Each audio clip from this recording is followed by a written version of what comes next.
Ladies and gentlemen, good morning. Let's do this. This episode is brought to you by Headspace.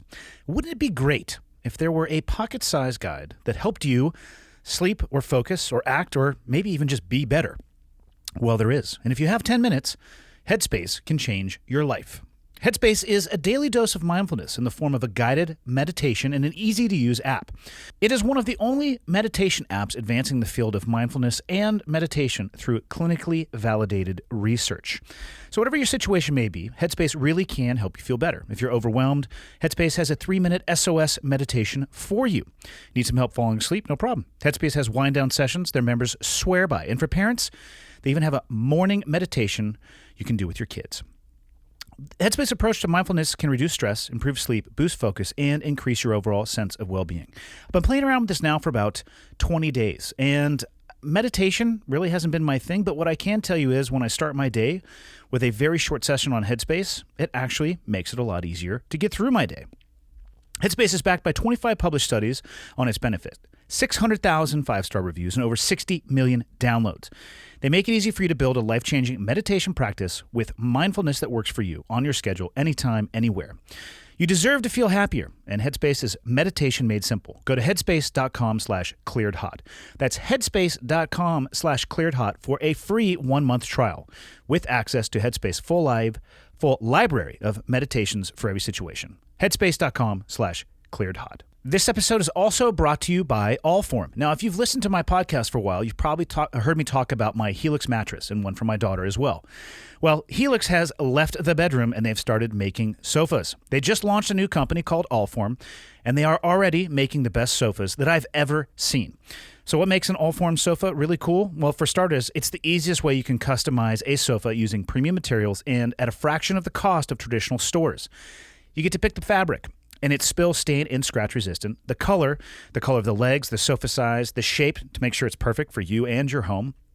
They've got armchairs and love seats all the way up to an 8-seat sectional. So there's something for everybody. And you can always start small and buy more seats later on if you want your Allform sofa to grow and change when you move. The sofas are also delivered directly to your home with fast, free shipping. And in the past, if you wanted to order a sofa, it could take weeks or even months to arrive. And you would need someone to come and assemble it in your home. Allform takes just 3 to 7 days to arrive in the mail, and you can assemble it yourself in a few minutes, no tools needed. I could totally vouch for that. I have one of their sofas. It showed up in the timeline that they said, and it took me probably 15 minutes to get this thing put together. If getting a sofa without trying it in a store sounds a little risky, you don't need to worry about that. You get 100 days to decide if you want to keep it, and that's more than 3 months. And if you don't love it, they'll pick it up for free and give you a full refund. They even offer a forever warranty, meaning literally forever. So if you want to find your perfect sofa, check out allform.com/clearedhot. And Allform is offering 20% off all orders to the listeners of the podcast at allform.com/clearedhot. This episode is also brought to you by Magic Spoon, the single biggest life-changing snack I've ever had. Enter into my world. I have been trying to eat healthy as I age, but guess what? I still like to have things that taste good. I used to love cereal. I can't eat it anymore, but now I can. Thank you very much, Magic Spoon. 0 grams of sugar, 13 to 14 grams of protein, and only 4 net grams of carbs in each and every serving. Only 140 calories per serving. Keto-friendly, gluten-free, grain-free, soy-free, low-carb, and GMO-free. And a little bit of exciting news, Magic Spoon has released a super delicious new flavor, birthday cake.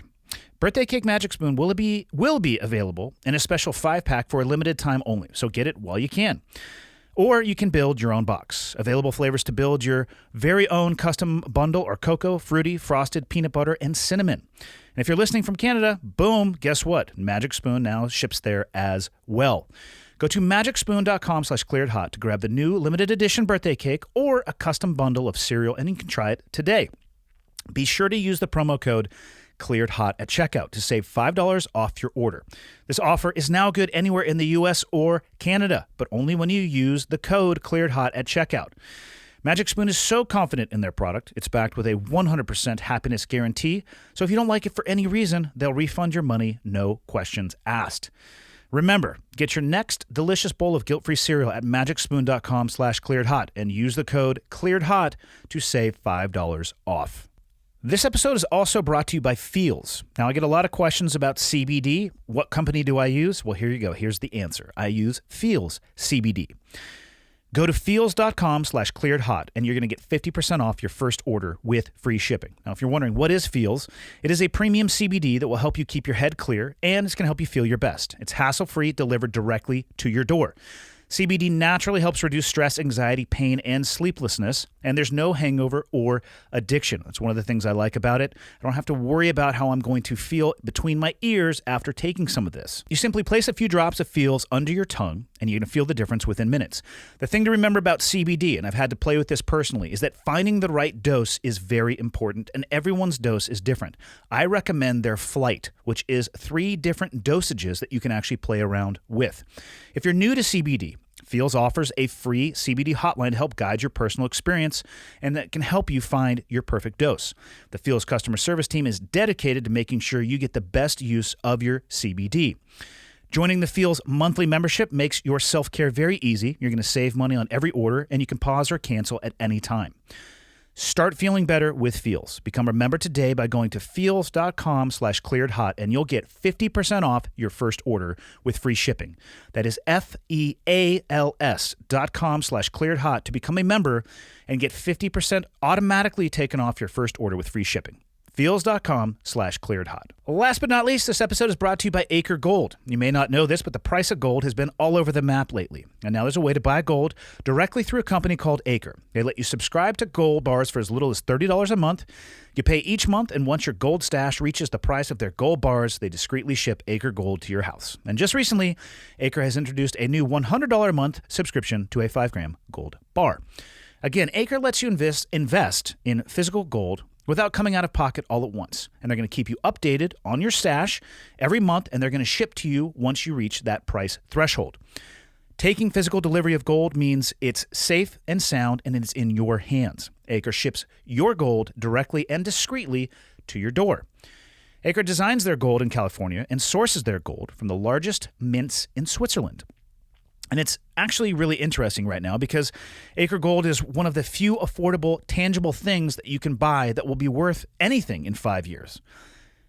The big takeaway, though, is that you don't have to come out of pocket all at once to acquire meaningful gold over time. Visit getacregold.com/clearedhot and start investing in physical gold today. Make sure you go to this URL because Acre is giving away a gold bar. To qualify for that giveaway, tweet or post why you should be the recipient and mention at get_Acre. Again, that's getacregold.com/clearedhot. And that is it on the business side of the house. My guest today, Josh Smith, and I don't remember exactly how we met. I was not too long ago diving very deep into Forged in Fire. I had the host, Will Willis, on, and around that time period we started communicating. And Josh was a participant on the show twice. And I'm not sure if he reached out to me, I reached out to him. But you want to talk about a fascinating individual who's been dedicated to a craft from a really young age. He is the youngest master bladesmith in the history of master bladesmithing. He has a company called Josh Smith Knives that makes some of the most fantastic pieces of work that I've ever seen. And he also has a company called the Montana Knife Company. Both of these exist just south of where I live, and I'm glad that I finally got him to get in the old truck and come up. And we talked about just about everything under the sun, from knife making to Montana and everything in between. So I'm going to shut up and let Josh speak for himself. Episode number 181 with Josh Smith. Enjoy. Okay, got the red smoke. Gun run, north or south, west of the smoke, west of the smoke. Okay, copy, west of the smoke. I'm looking at danger close now. Come on with it, baby, give it to me, I need it.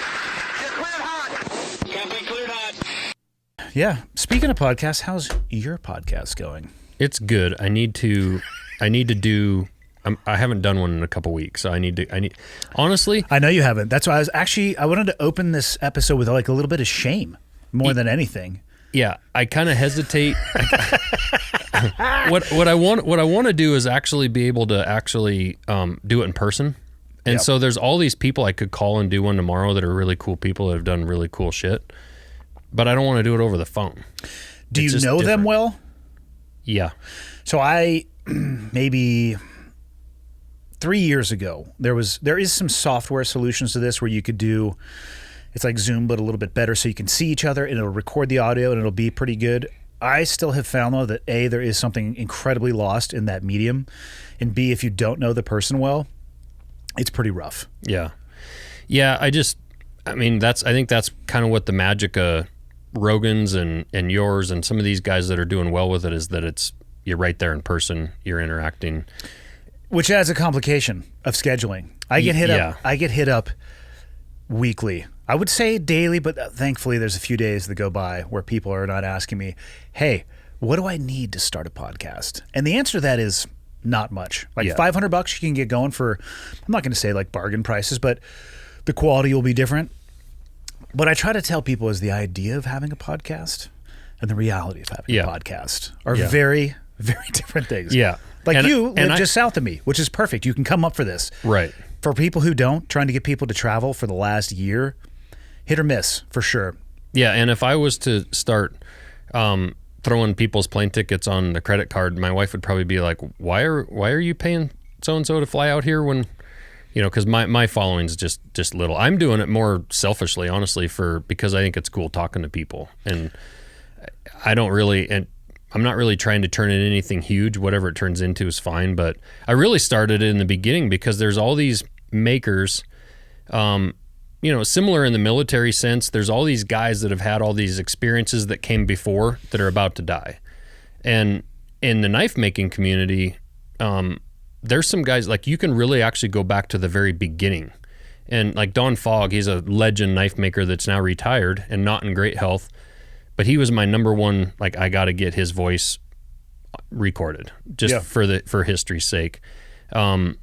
Because then, like he said it, he had an interesting take. He said, there's very few things that you can go back and talk to someone who was first. So as we're walking over to the studio, we were talking about origin, which, not to use the same word twice, I love their origin story. Yeah. I guess that would be pun intended, perhaps. I'm not sure how that works. I'm not an English major. One of the things I love about it, though, in talking with Pete, is the story of rescuing or refurbishing all those looms. Yeah. So I've done the tour, and it was over 2 years ago now, and I've been kind of just watching from a distance on social media their growth, because it seems like they're just leapfrogging buildings. It actually reminds me a lot of Rogue Fitness from the CrossFit world, where it just was. I remember with Bill and Katie, I would teach at the seminars, and I'd be in front of like a whiteboard, and just off of the room were weights wrapped in plastic on pallets. Oh, wow. The very beginnings of Rogue, and they had the buckets or like the plastic trays with T-shirts in it, right? And then I think he's at a 1 million square foot warehouse right now, completely vertically integrated with welding and powder coating, and he's basically got the Elon Musk of the fitness world, right? In a short period of time. It was really cool to know them since then. But going out and seeing Pete, and he was showing me the downstairs at the time, and these looms. You'd think they'd be this crazy high-speed computerized program, which I'm sure there's an aspect of that, but they're running off of, like a punch card, like an analog punch card that sets all the patterns. I'm like, no. Oh, really? Way. Yeah. They're completely opposite of the incredible technological advances right now. Right. So you'd think they'd be watching something on the computer and just watching it do its thing. I'm sure they probably are when it's managing the machine. Yeah. But the thing that actually was making it run was a punch card that had, I don't know, looked like the Enigma machine from the Germans, right? You plug that thing in there and it could speak. So the number of people who knew how to use them were super low. And I think I may be off on the details here just a little bit. But they had the boots. We were talking about, they sent you a pair of boots, which I have a pair too. They're awesome. American made. Again, I love the origin story of Origin. But the guy who had the original dude with the boot machine, I'm pretty sure he just passed away. Yeah. Had they not found that person and allowed him to pass that knowledge on, it would have died with him. That's the part, like, we've all known people that when that person passes away, it's like, man, there's a lot of history gone there. Unfortunately, my grandma passed away just a couple of years ago, and she was like 95 or 6. She led a great life, but she had 16 kids, no twins. They're all still alive. The whole lived through the Great Depression. Her husband was in World War II. On a ranch in the middle of absolute nowhere. She was born in a dugout home in the middle of the prairie, like that. Just the hardest life, and I asked her. We went down and saw her right before she actually got sick and passed away. And I asked her, I said, what was the greatest change in your life? Because you went from basically when she was a little girl going around horse and buggy, practically. I mean, there were cars, but there weren't much for roads even where she was at. Yeah, the infrastructure wasn't there for sure. All the way through the wars, Vietnam, and then all the technological change. When she was in her early 90s, she was FaceTiming and Facebooking like a kid. And she loved it because she was able to see her grandkids spread all over the country. And I said, what was the biggest change? What was the most impactful in that whole lifetime? And she goes, oh, definitely the telephone. And I was like, holy shit. For her, when I'm thinking, Instagram, the internet, right? Or like something like that. And she's like, no, to be able to pick up a phone and call the doctor when I was about to give birth and ask this or that, or, call for help when I had a sick kid, to call and talk to my sister in another state that I hadn't seen in 3 years. She's like, when she answered the phone, she's like, I just cried because I hadn't heard her voice in like 3 years. And I'm like, man, we are so connected these days. And imagine in that connection how much we take for granted. Oh, it's insane. And it's like in this last year, we talk about all this hardship. And yeah, definitely some people went through some hardship. But I mean, my buddy sells campers in Missoula, and he's like, they were having a record year last June, right in the middle of even the beginning of this pandemic. Back then, like she was talking about the Dust Bowl days and the Depression. I'm like, those people knew fucking hardship. Yeah. The people I've talked to locally who have an economy or ecosystem that touches the outdoor world are having some of the best years that they've ever had on record. Yeah. I think it's because people are hedging their bets on that even if stuff goes the other direction, that the great outdoors is still going to be available. Right. Or safer, depending on what description or definition you want to put on safe. Yeah, and I think so many people were traveling and going on vacation, the whole business stuff, and I think a lot of people just like, well, we're going to be home, we're going to go to the outdoors, and it exploded in every outdoor industry, and even still, they're still selling stuff like crazy. It's like rafts. I finally bought a raft this spring, but I was looking all over the place. A new raft from NRS was going to be October. Really? Yeah, to get in, and I was like, well, it's going to start snowing then, so I don't need to order. Say, probably a little bit late for your usage. Yeah, but... Yeah, I think about, going back to capturing that knowledge. I wish... I mean, I can't even imagine what it would be like if podcasting had been around for like World War I vets. Yeah. Or... I mean, like listening to the stories of even the Civil War. I mean, I could go back. I would get lost and never...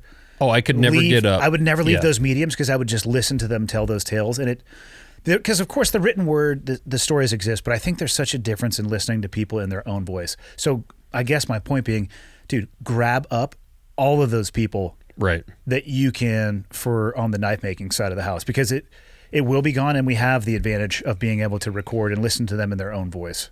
Well, and I'm in a really cool spot because I started making knives so young that I was learning from those guys. I mean, Don Fogg, for example, came to Montana and taught in our shop. And the guy that I learned from, Rick Dunkerley, came and taught, and we learned from him. But I'm young enough that unless something tragic happens, I'm going to be around a long time. And there's been such an explosion of knife makers that, I'll say the word Don Fogg, and most knife makers today don't know him because they've been watching Forge and Fire and YouTube and whatever, which is fine. Well, knife making didn't exist before Forge and Fire. That's what I've been told. No, it's true. Yeah, Forge and Fire was the kind of the birth. Dude, I tell you who surprised me and kind of knocked my socks off was Will. Yeah. When I had Will come up here, he went deep and hard in the paint and was so incredibly honest and just forthcoming. I was like, holy fuck, man. It was one of my favorite episodes. And I met him at the airport hotel. We talked for maybe 15 minutes before we kicked it off live, and then just down the rabbit hole. No, and he was great as a contestant when we were out there. And I think Jason Knight, who was a judge, Jason, I think... Was he the kilt wearer? Yeah. Okay. Yeah. And Jason's a phenomenal, he's the real deal. He's a real legit, bladesmith. So, because not all judges on there or in general in TV are legit. Will had the same thoughts. Yeah. I think his exact words were, just because you win a knife making competition on TV doesn't necessarily suit you or qualify you to judge others. No. He called That's for Forged sure. in Fire making your best worst knife. Yeah. No, it's true. There's a lot about it, and And I'm not talking, trust me, I asked him to be on the podcast because in the pandemic, I went down what I'm going to describe as an unhealthy binge of watching Forged in Fire. Yeah. Like I would just hit the next one, and the next thing you know, I'm like on Apple TV buying season 4 and I'm just like, holy shit. yeah. And then I was like, I'm reaching out to this dude. I think if you watch that much, I think you and I were texting a little bit about this. I think at a certain point you become like an honorary master bladesmith. I It's don't like know college. if I was a master. It's like online college. Like I'm knocking on the door of master bladesmithing, which is why I can feel totally comfortable critiquing Trevor's work. I know it's going to be a trash weld. I could see it. Just based off the color. It wasn't hot enough. Not that I know about anything that I just said, by the way. But yeah, it's funny. I would watch a show with my girlfriend and she would just start dying laughing at me because I don't care about the knives. Yeah. I like it when they fucking break. Yeah. I like it when a guy says, well, I've never tried to make a canister Damascus and I have 4 other options, but I'm going to go for it. I'm like, yes, Trevor's it's going to be great. Trevor's girlfriend, Arlette, she was telling me that. She's like, we watched Forged in Fire with Andy, and he was so mean. He was rooting for them, like actively rooting for them to fail. Yes, that's correct. And I was like, well, that's the entertainment value.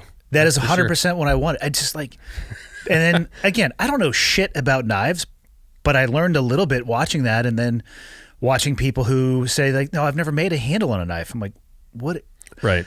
I guess what I didn't, or another one, somebody saying, well, I've never welded before. And then of course the contest requires welding. And I talked with Will about this too. And he would just laugh. He's like, man, I don't know. I can't count how many times people would try to do in constrained time periods something that they had never attempted before and then got pissed when it didn't go their way. Well, and it's funny because I watched that show and, they asked me to be on it the very first season. I'm like, no way, I'm not going on something that I don't know. So they reached out to you? Yeah. They actually asked me about being a judge. I mean, they asked several guys. I'm not special, but they asked several of us about being a judge.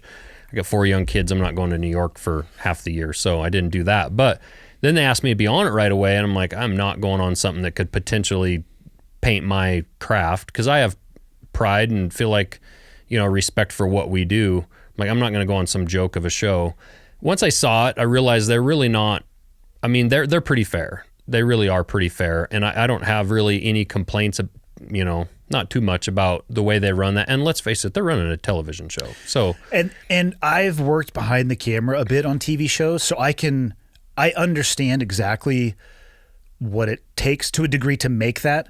If anybody listening to this thinks that when you're watching Forged in Fire that is when they give them a 4-hour time limit, that it's just the next 4 hours they film, oh God, no. No. It's probably days. Yeah. And they probably make you bring multiple. The next day they film. I was going to say, they probably make you bring multiple sets of the same clothing so you look the same for consistency throughout. It's a TV show. Yeah. I get it. They take all the pictures of you after a day and like all the dirt and everything. And actually that camera gal, she's a goddamn wizard because you'd leave and you'd go shower and do all your stuff at night or whatever. Come back, she would have those clothes clean, like smell clean, like all the sweat good, but all the dirt still on them. And then she would put all the dirt back on you and like look at her pictures. Like, you sit in makeup waiting for her to re-dirt you so it all looks consistent. Yeah. But no, they actually did a pretty good job, and it's interesting because, well, like you were saying, I watched a lot of those shows before I went on, and I'm like, I mean, a lot of those guys, I'm not trying to be arrogant, but like a lot of those guys like beat sleeping, like just terrible. And then I went on and I got paired up against 2 phenomenal knife makers both times. I'm like, what the hell? Well, you got to think about the number of seasons that they did. I mean, their pool of participants had to grow with that. So they probably got to the limit of people who were highly qualified, but they still want to have a show. Yeah. Well, and there's a couple aspects of that. One, there's a lot of really qualified, great makers that could go on that show that don't. And the reason I have a lot of, other master bladesmiths and good knife makers, professionals that are like, why would you go on that? And you can sit and judge something and say like, oh, I'd kick that guy's ass, or I would have worked that guy over, or whatever. You can say all that shit. Go on the show and do it in front of people. And I don't want my kids to ever shy away from taking a risk or taking a chance. And I wanted to show them like, you can talk all you want until you go on and actually do it. Yeah. And yeah, I didn't win it. I didn't win it either time. I felt like I kind of should have won it the first time. The second time definitely was my fault on the heat treat, got short on time, and it just is what it is. Mareko beat me in that, and he's a great maker, and it was all fair. But you can talk all you want until you actually put yourself in that position. The one thing I will say, I always tell guys, if you want to do it, fine, but don't think it's going to change your life, because my complaints with that show is they don't really post your last name, your website, or your Instagram, or they don't really help promote anything. Well, they're promoting their show and not necessarily your business. Your model. business, right? Yeah. But I always told them their prize money, if for $10,000 and basically a whole month's worth of work, and that's $10,000 if you win. Yeah. You come in second, you get jack shit.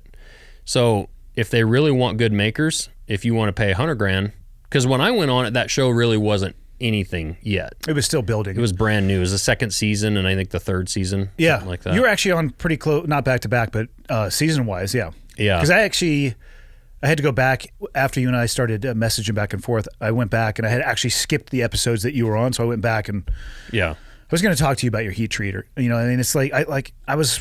I should have called you. I would have said, yeah, you need to do probably some more cycling. Yeah. I don't know what that cycling. means. I don't know what it means. I think people like swing it bicycling. back and forth. Yeah. Like there's a cycle of some kind you really need to do with your Damascus. Yeah. Yeah. Yeah. No, and that's actually what cost me. That's what cost me. So how long were you out there to film an episode? Because again, it's an hour episode. I was guessing you guys were out there for like 4 days.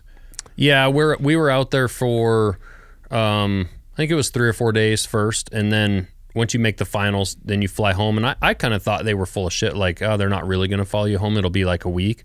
No, like I got home and like the next day the camera crew was at my shop. I figured that'd be the only way they could, because I'm assuming you had a limited amount of time in your home shop as well. Yeah.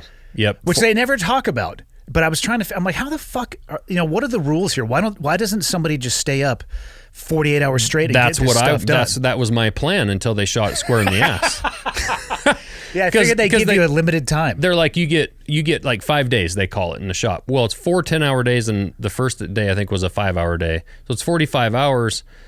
I think it was that much. And they start a timer when they get there and you start working, and then they stop the timer at 5 o'clock, which here in Montana, the sun, it's like lunchtime. Yeah. And that's it. You can't work on it the rest of the night. And that's where I was like, when I prepared for knife shows, I'd have weeks where I'd burn 20-hour days. You can get a lot of shit done. Yeah. So there's a big difference between... That's the only way they can keep it fair, though. I figured it was something to do with the film crews keeping the time, and their times were probably based off the union hours that they're working off. Oh, because my plan, I was like, I'm going to grind these camera people into the dirt.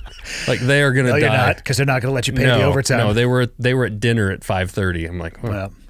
But no, it was a good experience, and it was a good challenge, and I met Mareko, the guy I went against the second time. He's one of my great friends now. I mean, he's awesome. And that's what's really cool about the knife making community. It's always been this way. I actually hope we don't lose this in the whole social media, Instagram, digital world. But when I grew up making knives, you knew everybody. Yeah. And everybody helped everybody. And if you fuck somebody over or you screwed a customer or whatever, like you were out. It was a very tight community. I had to imagine it was smaller too, because it seems like from somebody who was researching at a very deep level grinders and like home forges and almost pulled the trigger on it until you were like, hey, maybe come down and try it first before you retrofit your garage / likely burn it to the ground. It seems like it is exploding in size and interest.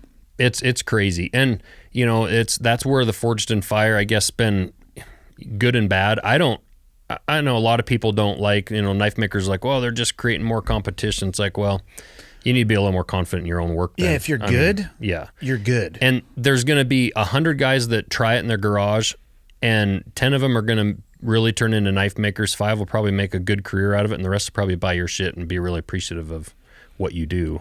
I even think your numbers might be high. Maybe so. I was going to say maybe 1. Yeah. Because in talking to Trevor, I'm like, hey, man, like I watched Forged in Fire. Like I could probably teach you at Josh's place. He's like, no, dude. Yeah. Like it took a long time. Like there's so many intricate steps of rolling and heating. There's a ton, and we haven't really even fully dived into actually just making the knife. Like the forging and all that stuff is fun. I always tell people, if you really want to be a knife maker, a professional knife maker, start by grinding blades. Buy perfectly flat stock, grind and cut your blade out, heat treat it, learn how to actually construct a good knife first. Because all you're doing when you forge is basically just completely screw a piece of steel up and make it crooked, and then now you got to try and make a good knife out of that. You know, you have a lot of issues to fix after forging. I figured I would just start with a canister Damascus, go for like 600 or 700 layers on it. I mean, how hard could it be? Yeah, you should probably put the Cleared Hot podcast like logo in it. Yeah. Well, I mean, I had a wood table. I wasn't going to use an anvil. I was just going to go wood table with like a framing hammer, and I figured I'd be fine. Perfect. Yeah. We should saw your table up tonight. This could make some decent handles. Yeah. A buddy of mine who I do jiu-jitsu with made this for me. He is it's beautiful. He is an artisan, and yeah, if you ever need wood, actually, I'll offline. I'll link you up with him. He's spectacular and an absolute savage on the mats. Yeah, which I'm glad to hear your journey will beginning shortly. Yeah, you're in good hands. SBG Missoula. So Gus and Becca, they're awesome. Yeah, we just had the internal jiu-jitsu SBG, at least in the Valley. It's called the Gorilla Cup. Because the logo's a gorilla. Right. The founder of SBG is a fucking gorilla. He is, I think he's 8'2", 400 pounds. That's what it feels like when he's on top of you. Now he's like 6'7". He's a beast of a man, but couldn't be a nicer person and so generous with his knowledge. But we did an internal competition, kids first, which is amazing to watch them execute better technique than I'm able to do. Being much older than them, it's actually disheartening at times. Yeah, no shit. But then all the colored belts, and so Gus competed, and I think he's basically won the last 5 years. He looks like he would come after you like a spider monkey. I mean, he's long arms, long legs. Like he looks like somebody kind of pulls you towards him. I can't describe his game. I've rolled with him before. I would describe it as a sensation of a wet blanket that turns into a concrete blanket slowly. So like at first it's just on your legs. You're like, I'm okay. But then it goes over your hips. You're like, pretty fucked now. It's like a Venus flytrap. And then it just smothers slowly pulls you in. Yeah. Yeah, he generally, from what I can tell, will pull people into his guard, which you'll learn about. And I don't know if it's possible to escape. No. So he won again. Not for me. He won again. I went there and did just kind of a like check it out, meet him. I went and did one class. It was super cool. Was he teaching? No, it was one of their. It was a gal. It wasn't Becca. It was I think somebody that trains there and teaches classes and stuff. She was awesome. She was great. People were super nice. So took a couple weeks, got a gi from Origin, and so yeah. You're ready to start. Yeah. Yeah, I'm gonna go in, rip faces off, you know. I recommend that you try. The best thing to do is just go in hard in the paint and try to use all of your attributes. My flexibility, a big reason I'm doing this is just I need to get I just turned 40. Right now I'm fatter than a tick, and I'm inflexible. Unflexible? Not fucking flexible. Yeah. And so, yeah, I need to get some flexibility, and plus it'd be good to learn all the self-defense stuff, the cardio, the whole, like all of it. It's good. I didn't know what to expect. I started because a buddy of mine was pestering me, and I'm glad that I did. I wish he would have pestered me years ago, even though I don't think I would have been ready to listen to it. But you get all of that. Yeah. There's actually stretch, though, because I found you can lose a little bit of flexibility as well, too. You end up in a lot of positions. It's a little bit... There are some positions you'll find yourself in more than others, so you can develop some asymmetries. I find there's a lot more pulling than pushing, which is not a big deal, but like some hip flexor tightness, you'll get maybe a little hamstring tightness. So you'll develop flexibility, but also stretch a touch. I developed just from that one class. Pretty much rubbed all the skin off the outside of my ankles. Yeah. My wife was cracking up at me. She was like, I was bleeding on my feet after one goddamn class. You're going to have to work your way through that. So I thought that the mats were like the very top layer. It was like somehow like an application of a cheese grater blades that you couldn't actually see. Your feet kind of get used to it. Yeah, I'm sure. After a few months. After a while, yeah. Yeah. I was like, huh. I'm not going to lie to you. And so also expect that to happen to your face. Because your face will contact the mats. Your elbows, like the ball in that's a really good one, the outside of the elbow. The best part is when you don't realize it's happening, and then you'll hop in the shower right after a class. And you'll go, fuck! It feels like you're basically pouring razor blades on top of yourself. That's when I got in the hot tub that night. My wife she was highly entertained. Get her to class with you. She would like to do it. You should. She would. She's a fitness instructor, does classes and stuff a couple mornings a week, and then she's in super great shape, I think, and she's athletic. She would love it. I think it's more. There's nothing I am more appreciative of than a woman who is physically capable, because and I say that meaning they're not able to be bullied or pushed around. You know what I mean? Like they have that ability to stand on their own. I think one of the things I hate most in life, if not the thing I hate most in life, is bullies. And I oftentimes see, a man bullying a woman, for lack of a better word. They develop a different posture. They move a different way.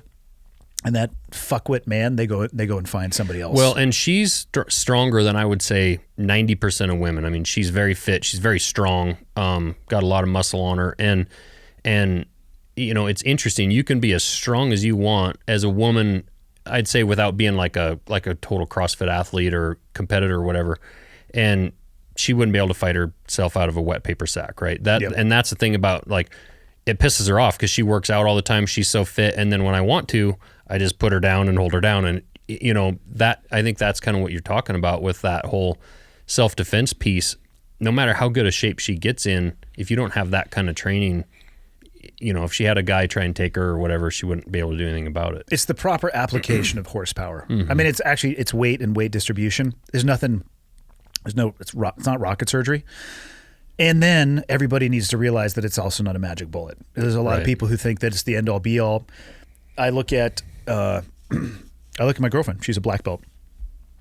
Was world champion at her age in belt and weight. Wow. Jeez. There is a size of person where her jiu-jitsu, it's no longer going to be effective. Right. And then I would recommend for people tools, because that's going to be a great equalizer. Well, and her Mother's Day present was a new P365 XL. So I support this. Yeah. It's my daily carry as well. It's a good gun. Yeah. People will freak out and be like, you guys suck. It's 1911 or die. And I'm like, just shoot whatever the hell you want to shoot. She wanted her own pistol so she can get really comfortable with that. And we want to shoot together some more. And she's not, when she's handling one, she knows how to, but she's not comfortable.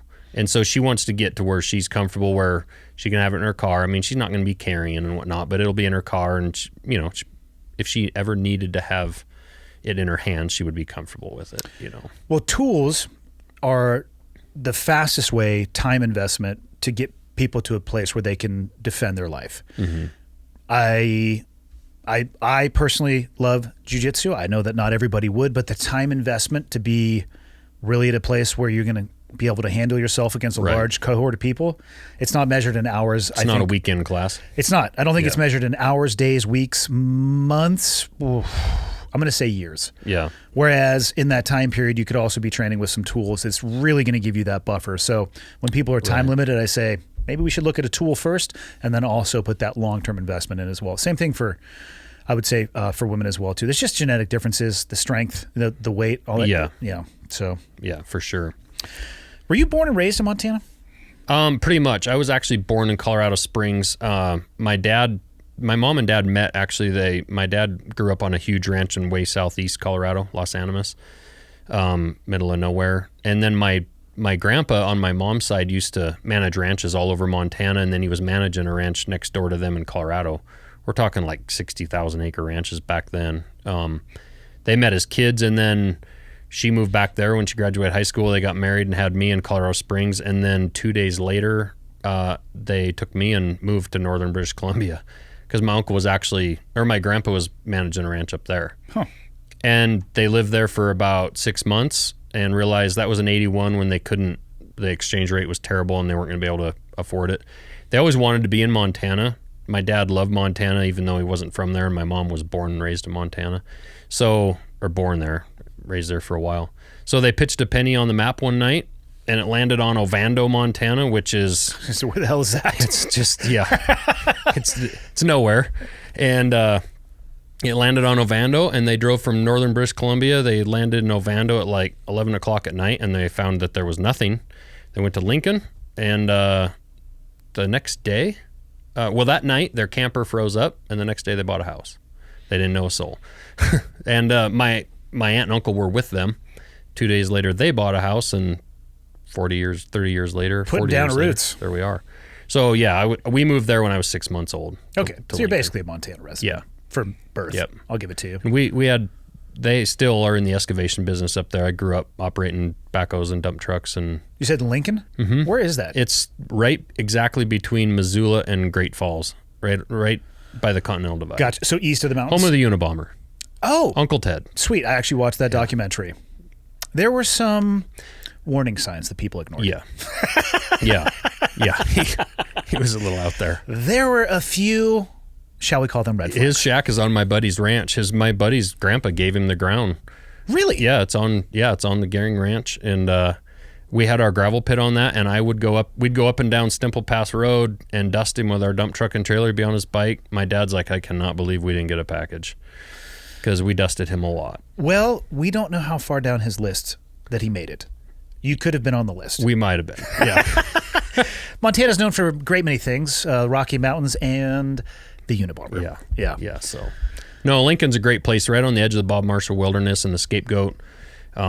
East of it starts getting Blackfoot River. flattish, though. Yeah, you go 30 miles east and you're out on the front. The prairie. Yeah, which is gorgeous, and you go 30 more miles, and I'm kind of lost. I like to at least see the mountains, if not be in them.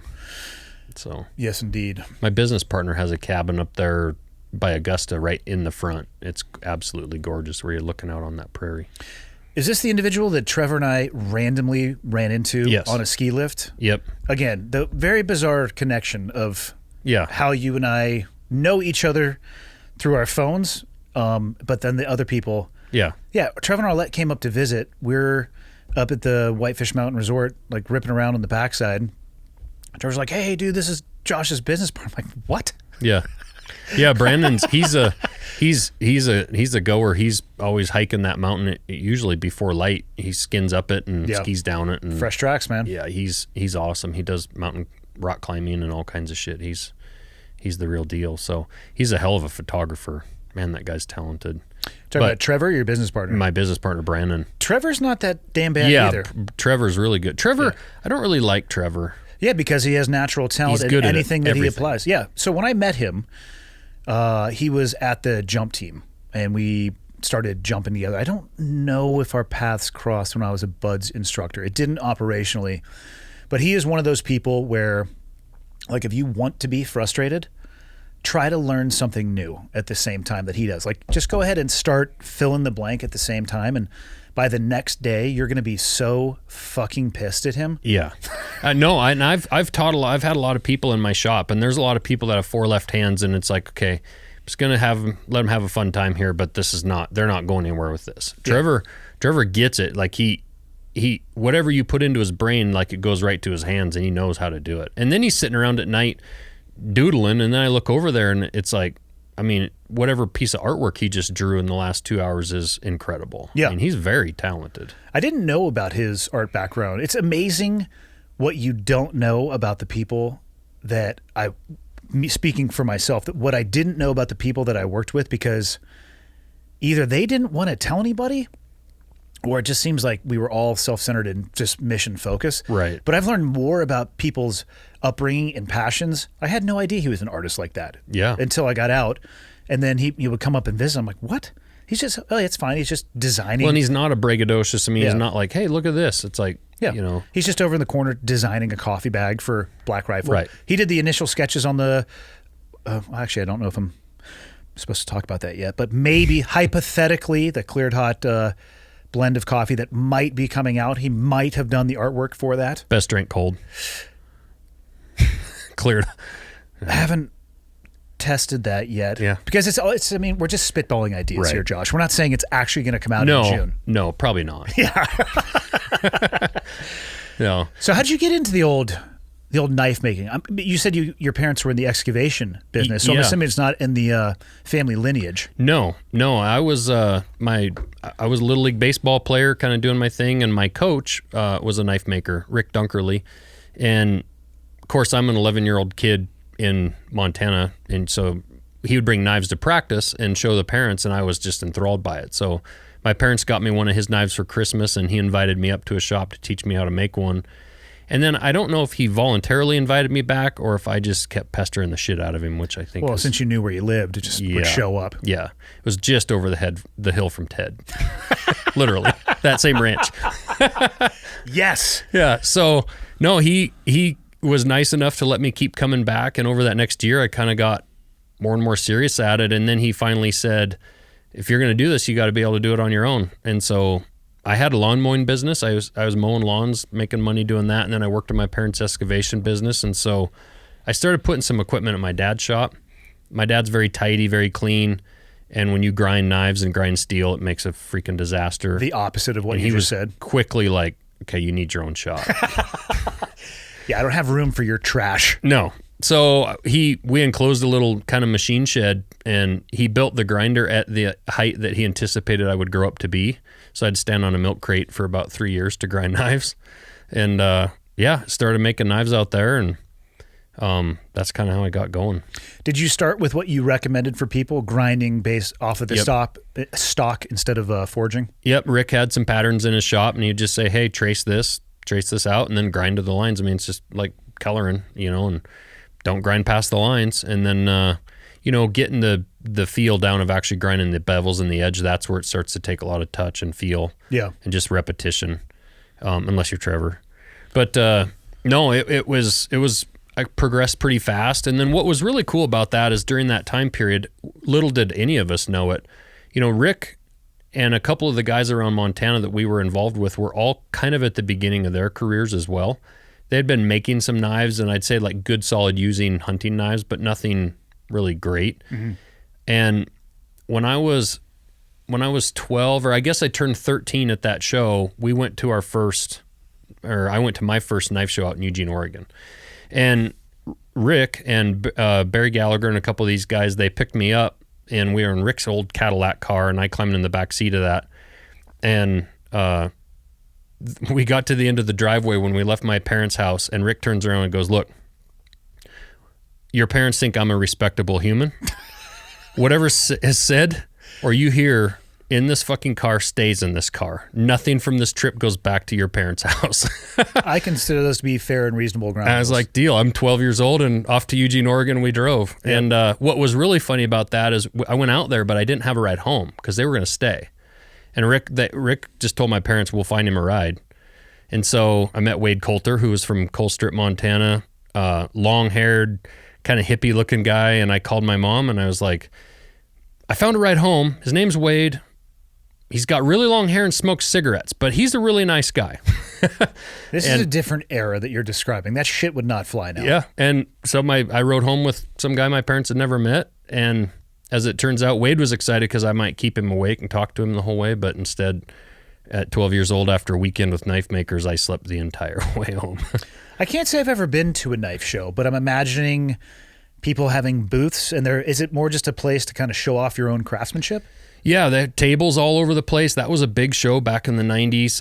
It's still going on. But yeah, you have a table, you lay out your little tablecloth and whatever knives you've got to sell. And honestly, before the internet, that was the only way you could find your favorite knife maker's knives. You had to go to shows, and they were, thousands of people would go through those shows. And, over the next number of years, I went to 4 or 5 shows a year, and, I was selling knives out in first 5 minutes of the show. At what age? Oh, from the time I was 14 years old on. I mean, when I was 20, I was still up in my 20s, still doing that. I mean, wow. Prices just changed. I mean, my first knives I made were $20. I sold to my science teacher and my math teacher in junior high. And then in high school, they were kind of in the low hundreds. And by the time I was in my 20s, they were into the mid, $2,000, $3,000, $5,000. I'm assuming the complexity of the knives was also increasing commensurate with the price.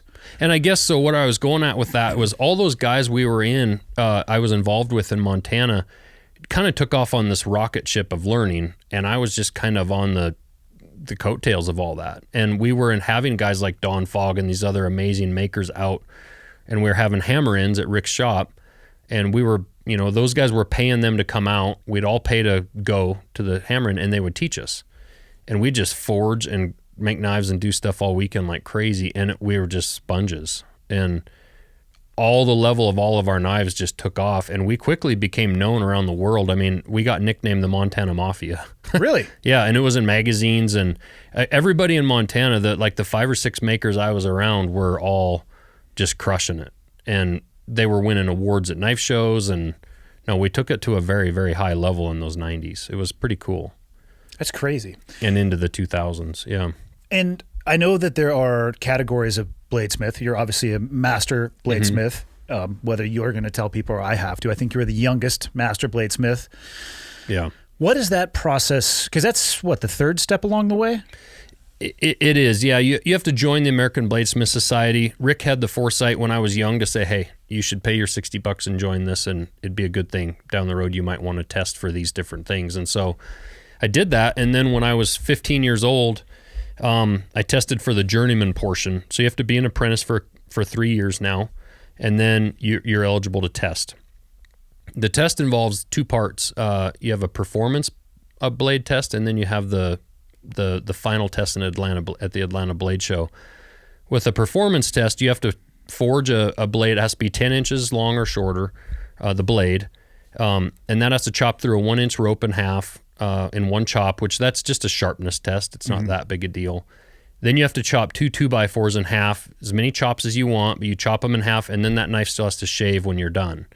So that shows that you can make a knife that holds an edge. It's sharp and holds that edge. After you chop the 2x4s in half, you have to bend that blade 90 degrees in the vise without breaking it. What? Yeah.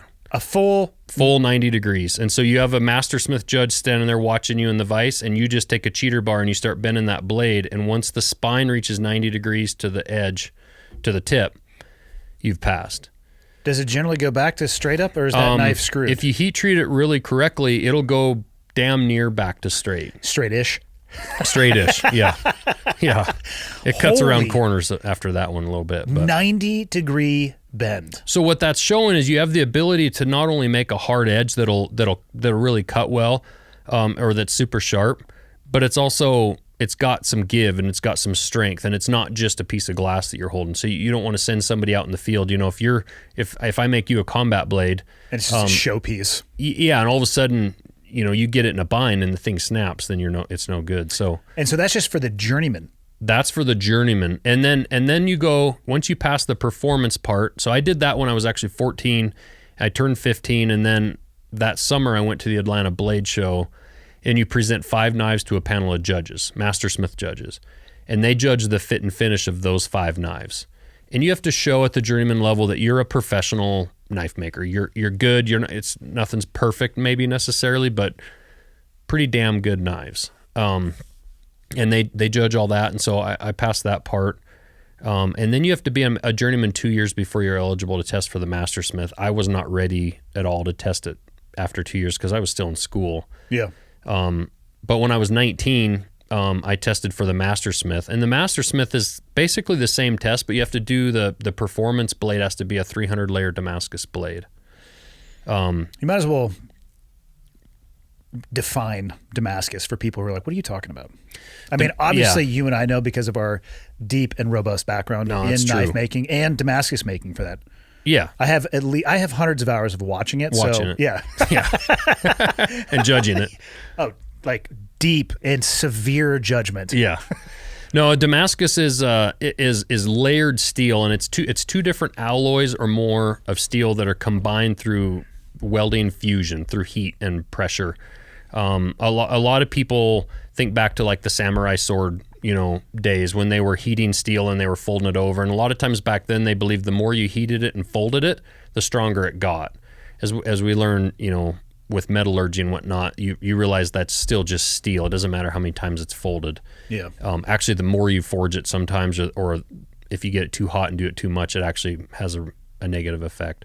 Seems reasonable. On the steel, burns the carbon out.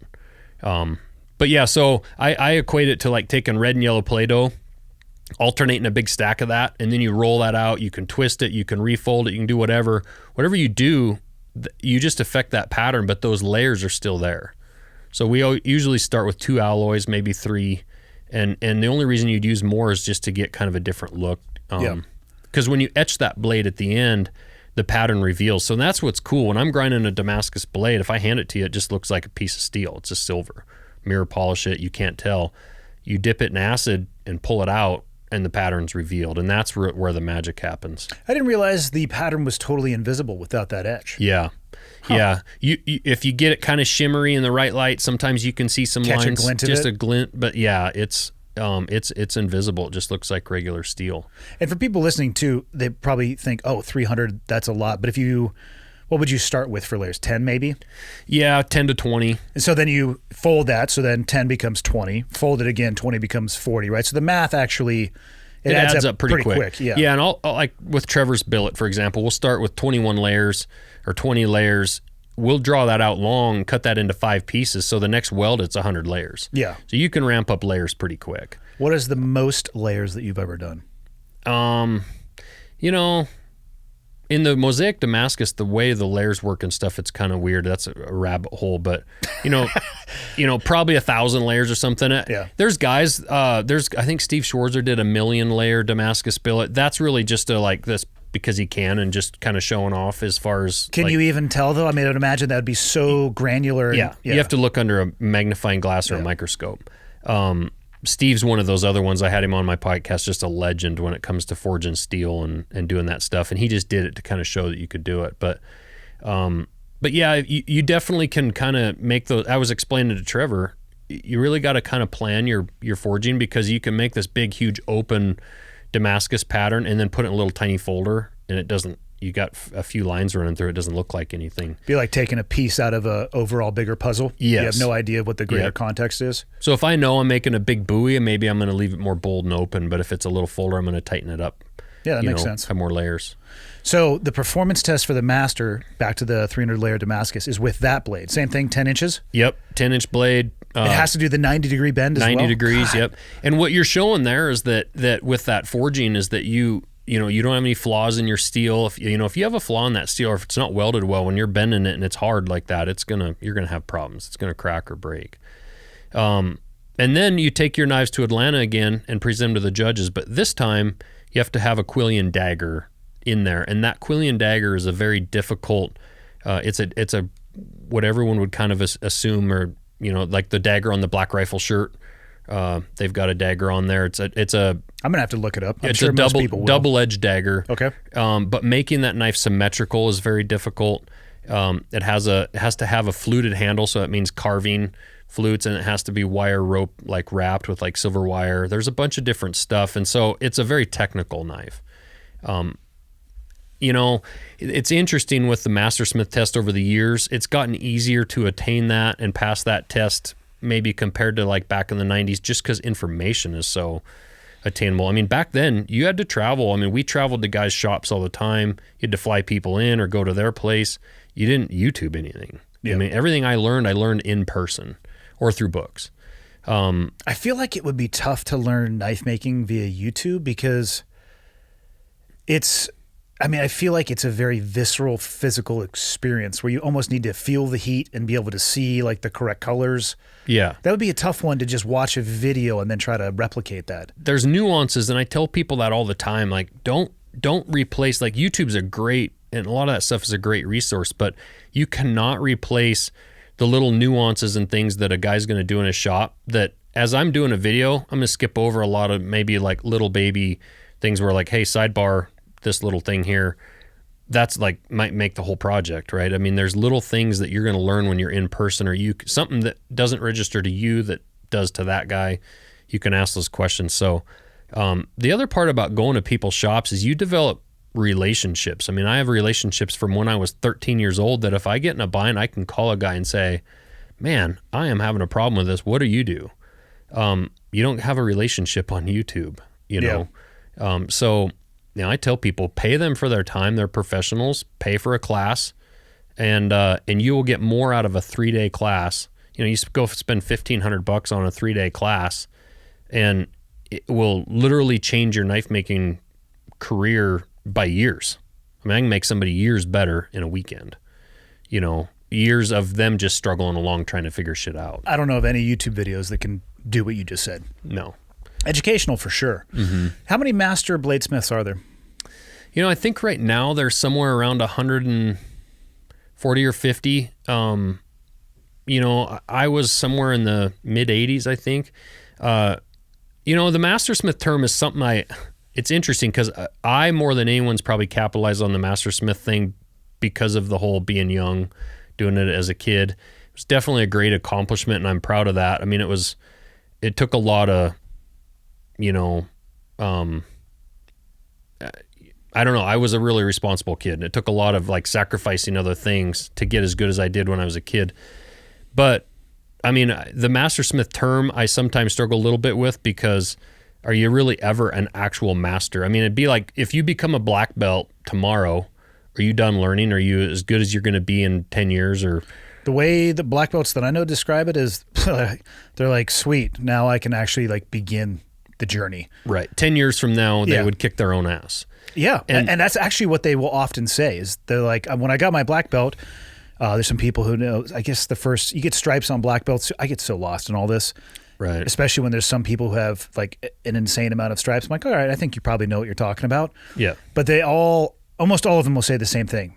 When I got my black belt versus the person I am now, it'd be a joke. It'd be laughable. Yeah. So the journey never ends, as far as I can tell. And there's also knife makers out there.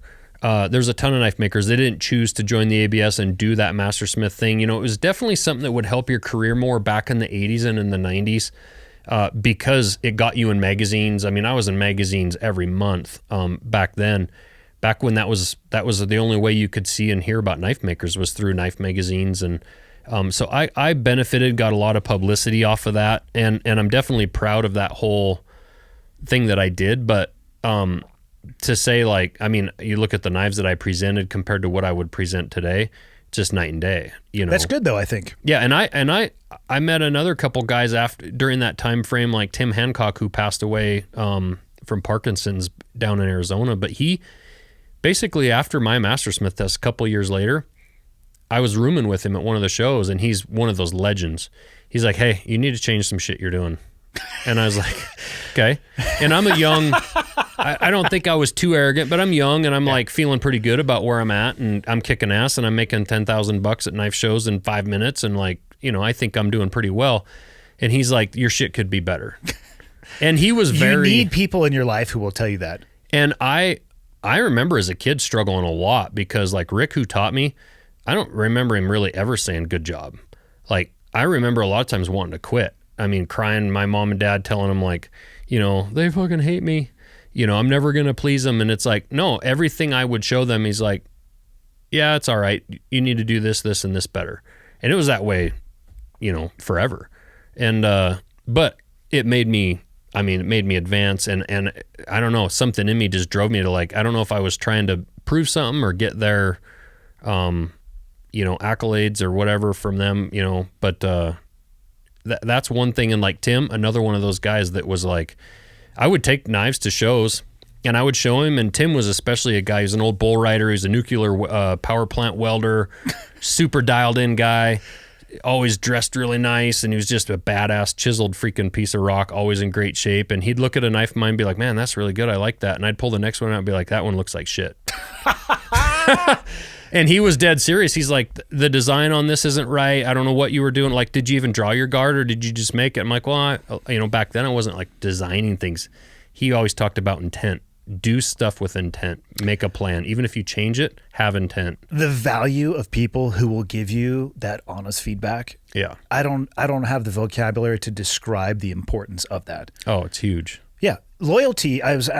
Somebody asked me a question about loyalty on one of the Friday podcasts not too long ago. And it was based around his friend was fucking up with booze and firearms, which is a classic pairing that leads you to Fucksville. Yeah. And, he's like, how do I be supportive of my friend but loyal? I'm like, listen, dude, if you actually want to be loyal, you need to man up and you need to tell your friend what's going on. Like that's the stuff. That's what friends do. They tell you what you need to hear, not necessarily what you want to hear. Yes.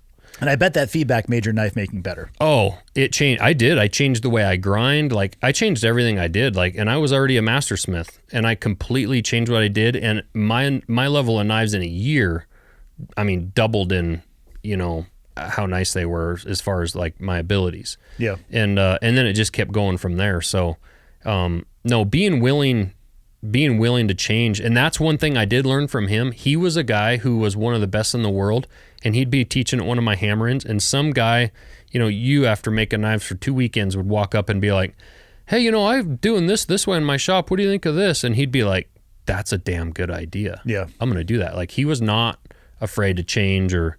That's what I've enjoyed about, and I'm sure that this exists in many different jiu-jitsu organizations, what I've really enjoyed about the SBG network of gyms, which is really all I've trained in or affiliates of that, they're very open to pressure testing on other stuff in the real world. Like, hey, this is what I'm seeing. And they're like, well, I don't know. Let's give it a try. Yeah. And if it works, it works. And if it doesn't work, it gets hucked out and you move on. But I think that's how you continue to evolve and get better. And that's even, I was telling that with Trevor with making like Damascus steel. You can make a plan and be doing something and be like, I'm going to try this and try it. And maybe it doesn't work, but maybe something springs from that. Like, ooh, that didn't work, but this will. And it takes you down a whole nother rabbit hole, What were you guys making? Because he was taking some pictures and you were sending me a picture of the billet. What's he crafting? I was showing him how to make Mosaic Damascus, which instead of the layers like you were talking about, you begin to make more of like a picture or an image in the end of the bar. It might be geometric, could actually be, I could put, I could put BRCC in the steel. I could spell that out in the metal, it's different things. So we were doing some mosaics. I was kind of teaching him the basics of mosaics and basically putting blocks together and making patterns. What's he going to make out of it? We're talking about making a dagger, a fundraiser deal we might run through Black Rifle, the V42 blade, maybe a Special Forces Foundation fundraiser or something like that. That'd be sweet. Yeah, so we basically just made a big loaf of steel, and then he took off and went bear hunting, and sometime later in the year we'll get together. Assuming he doesn't get eaten by a bear. Yeah, that could definitely happen. I'll take over if from Evan there. wounds it and Trevor gets eaten, that would be a bummer. Trevor can outrun Evan, I think, so we'll be fine. That's true. From my understanding... Would it be Matt that would get eaten? Who's the slowest? Man, that's a good question. They should have taken Jared. All I know is it's true. Jared would have been definitely the low man on the totem pole there, literally and figuratively. But yeah, from my understanding of a bear attack, really the best defense is be a faster runner than at least one other person in your party. Matt looks like a bear. Yeah. He might just be able to bond with him and kind of talk out the situation. He's a big burly dude. He's tough to look at because he's so well featured and symmetrical. Like like I have to look at him from the corner of my eye because it hurts if I look at the beauty straight on. There's like a halo behind him. It's very tough. Yeah. So, what is it? You've been making knives for forever. What makes a great knife? Like, what to you would be the definition of a great knife? I think it's a combination of kind of what Tim was telling me about. You can tell somebody planned it out all the way from the design, the material selection, the steel that they put in the blade. Like, it doesn't look like it was all made separately. It was made as a whole. And there's a lot of different kinds of knives out there, right? There's some beautiful folding knives that people do amazing engraving and gold inlay on. They get all intricate. A big Bowie knife or a dagger. So there's so many different designs and things out there that I think taking it for what it is and what it's supposed to be, and was it well executed? Was it put together well? It's kind of funny. There's all these high level, really fancy, high dollar knives. And then to me, like the little hunting knives we're making for Montana Knife Company, they're super simple. The Speed Goats? The Speed Goat, and like I'm talking kind of more about the Blackfoot. It's just simple. I think it's well designed. It's classy, but there's no extra like bells and whistles. There's no And I'll go to a knife show and I'll see a guy that has forged a blade, Harvey Dean or somebody like that that's forged this knife, and it's just a carbon steel blade and a simple little stag handle, and there's nothing else like intricate or done up about it, and it's gorgeous because of just its lines. One guy, he'd always tell me it should be kind of like a woman. It should have nice curves, nice lines. There's nothing really straight in nature, have curves and have it be, some flow to it, where it's not all PC and chopped up. I think that guy would probably get in trouble for saying that in 2021. Yeah, it's probably so. He's probably, most knife makers aren't super woke. There's a few. I think that's a good thing.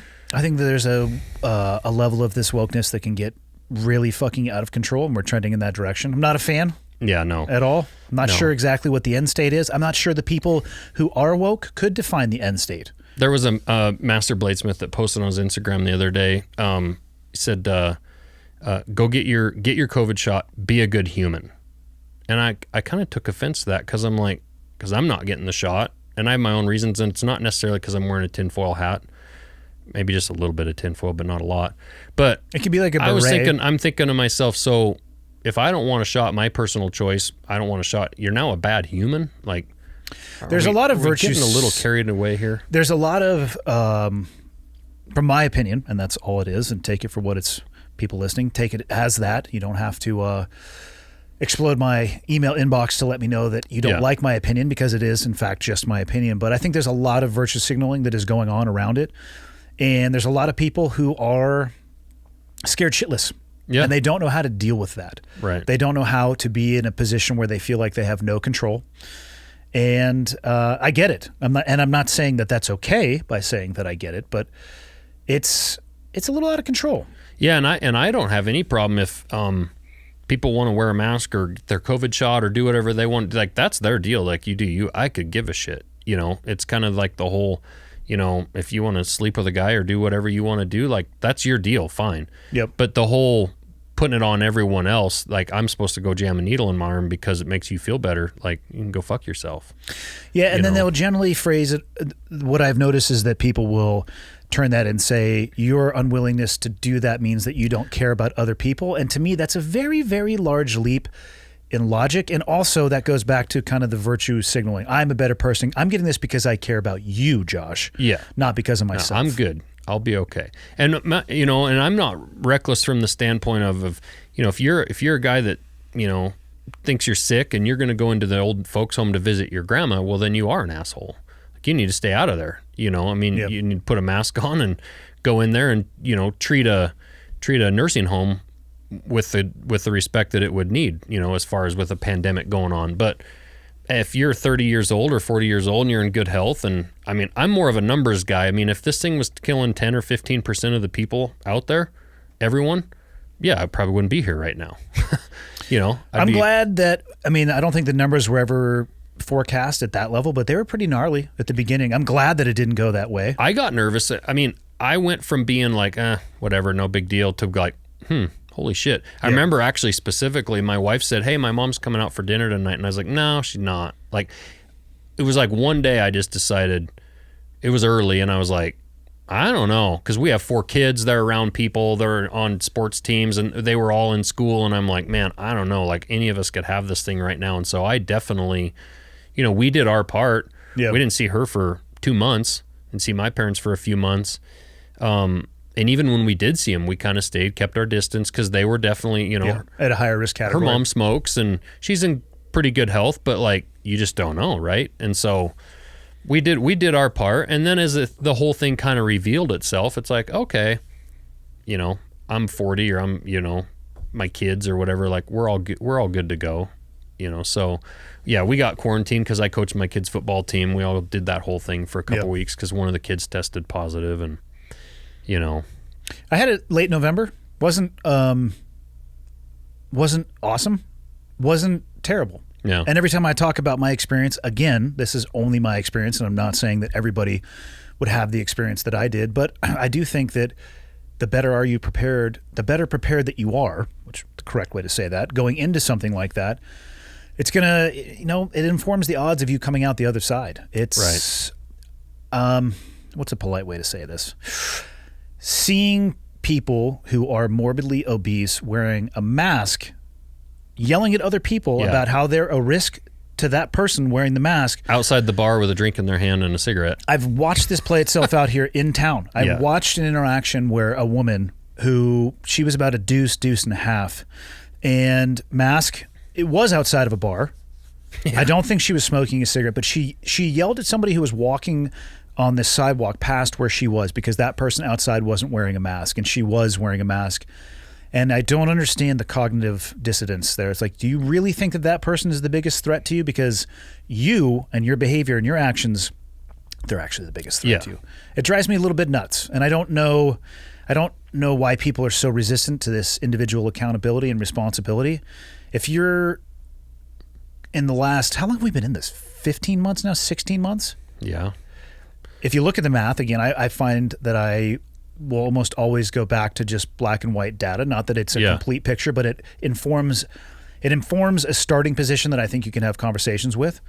I go back to that and I look at, the comorbidities that exist, the reasons why people are dying from this. I mean, the number one thing kind of being obesity and, of course, age, which you can't control. So yeah, but it's offensive if you talk about that stuff, and that's the problem. Is with our government and you hear Rogan talk about that a lot, about why they're not pushing vitamins and healthy, and let's face it, now after 16 months, how good a shape could our country have gotten in if it really would have.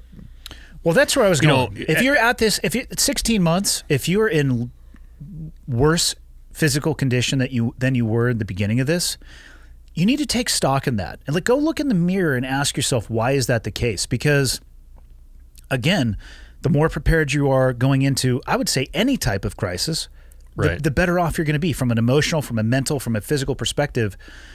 Yeah, the emphasis, and I've said this many times, when it shifts away from COVID, let's take all of this energy and national emphasis and say, hey, maybe 40 to 50% of our population, we could get out of the category of being a fat fuck. Yeah, there you go. And isn't heart disease still the number one cause of death in our country today? I think so, but I mean, COVID might, I believe, in some of the peak days, and again, people can argue about how they were measuring the metrics that they were using for that. I think on certain peak days, it might have been much higher, but I think if you look at in a 10-year time period or even a 5-year time period, I don't know if it'll even make the top 5. Yeah. I think medical malpractice is still going to be up there. Drunken driver, alcoholism, cancer, heart disease, right, all that stuff is really going to be up there. I don't know, man. It's, I have more questions than answers. Yeah. A place that I find myself more often than not in my life. No, and the obesity thing is incredible. I mean, I did a knife show in Paris, France back in the mid-2000s, and I remember being blown away by how good of shape that country was in. It was just something, I don't know what it was, but being in Paris, people walk everywhere and whatnot. And I mean, well, their meal portion size I've noticed is also smaller in European countries. Yes, because it takes me a while to get. I'm like, this is an appetizer size. Yeah, I don't know if you know this, but I'm an American. United States. Yeah. Bring me a big fucking plate of food. Yeah, and everybody there, like the women, the men, like everybody's in such great shape, and then you'd see some big person come and it's like, oh, okay, she's wearing a Yankee shirt. Yeah, she's an American too. Yeah, I'm sure there's some obese fat people. I'm sorry, French people. There's a few. Yeah, I'm sure there's a few. But no, you just, and I've done enough traveling around the world. I know you have too. Like, it's pretty stark, the difference when you travel to different countries. I mean, well, you can track the levels of obesity in countries that didn't have a Western diet, fast food, a carbohydrate-centric diet. And then what happens afterwards? Again, I'm not a rocket surgeon, but I think I can put some numbers together and look at trends and, and maybe listen to people who are experts in those areas. Right. I can't say all of that, but I mean, yes, there are some medical reasons where obesity might be outside of your control, but for I think the vast majority of people, it's an issue of willpower or their ability to not be able to regulate their calories in versus calories out, or just overconsumption versus not doing anything physical. Right. And I'm not trying to be mean by saying that in any stretch, but let's have an honest conversation. For sure. No, and it's interesting how things were handled differently just in such small areas. Like you take a state like Montana and, for example, my kids living in Frenchtown, this whole entire year, they've been in school 5 days a week. They've been in all their team sports. Like nothing has changed other than the fact that they were pretty much making them wear masks in school all the time. Did they do an initial pause for like 6 They did last year. The end of last year, yes. Right? They did the same for my kids as well. Yeah, everybody kind of, that was even like when I was like, this shit might not be good. I think everybody kind of paused.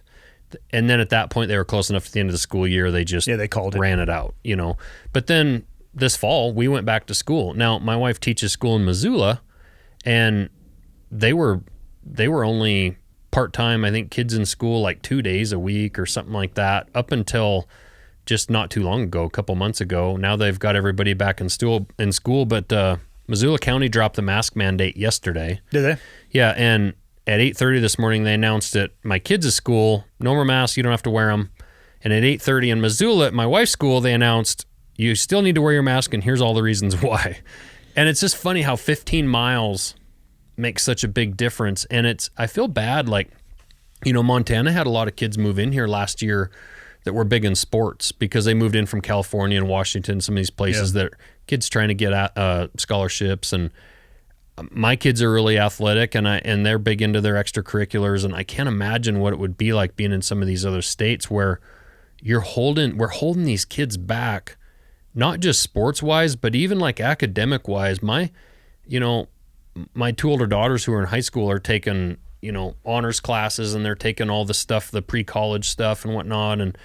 And like they get pretty much straight A's, but I mean, they're working their ass off to get them. And then right there in Missoula, these kids are only in class a couple of days a week. And I'm like, I don't see how those kids can keep up with these kids.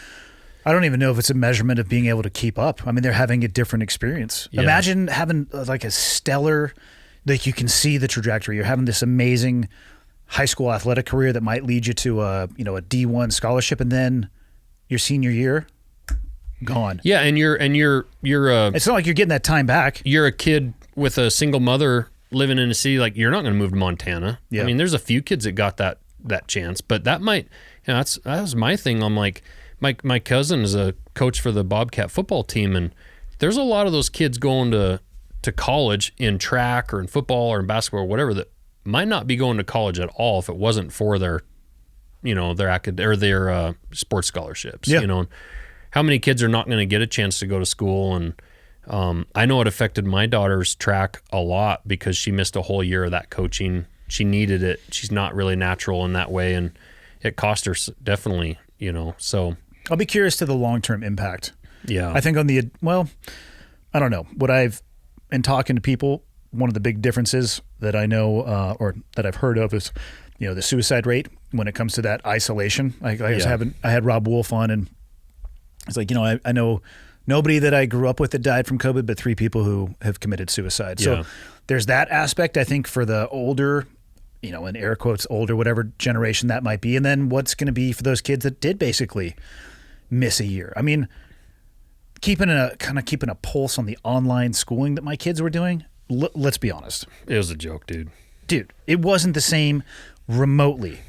So their educational experience was different. The physical activities were shut down. They can't recover that time. You're not going to send a 19-year-old back to repeat their senior year because they didn't get that experience. So there's like all the way along that age continuum, there's the short-term expression of what's going on, and I'm very curious about the long-term expression. My wife was really concerned because she's a 7th grade teacher, and it's not necessarily the kids like mine that have good parents at home and they have their kind of everything going for them. It's those kids that school was where they got their meal. School's where somebody like my wife could look at them and go, "Hey, what's wrong? What's on your mind?" And that happens a lot. Like, I don't think people realize how much teachers. I think that's as important as the academics, as to what happens with a lot of these kids at school. And there's a lot of that was missing. My wife was really concerned about that. And also, we're social creatures too. You're taking them away from their social circles, and might be the only kind of normal people those kids are around. Like, school can be a way of those kids getting away. And the other part of it academically, I mean, I'm not talking out of my ass here. I know. When that all started, it was like, hey, you're going to do all your homework, you're going to do your stuff online, and I was like, yeah, right. And you're still going to get graded in the whole 9 yards. And by the end of the year, it was all just like, yeah, we're good. It's just basically kind of no grade. And meanwhile, you got kids in other parts of the country that are doing physics and pre-calc and all this stuff. You can't tell me those kids here in a year or two when they're in college are going to be at the same level. It's going to be interesting.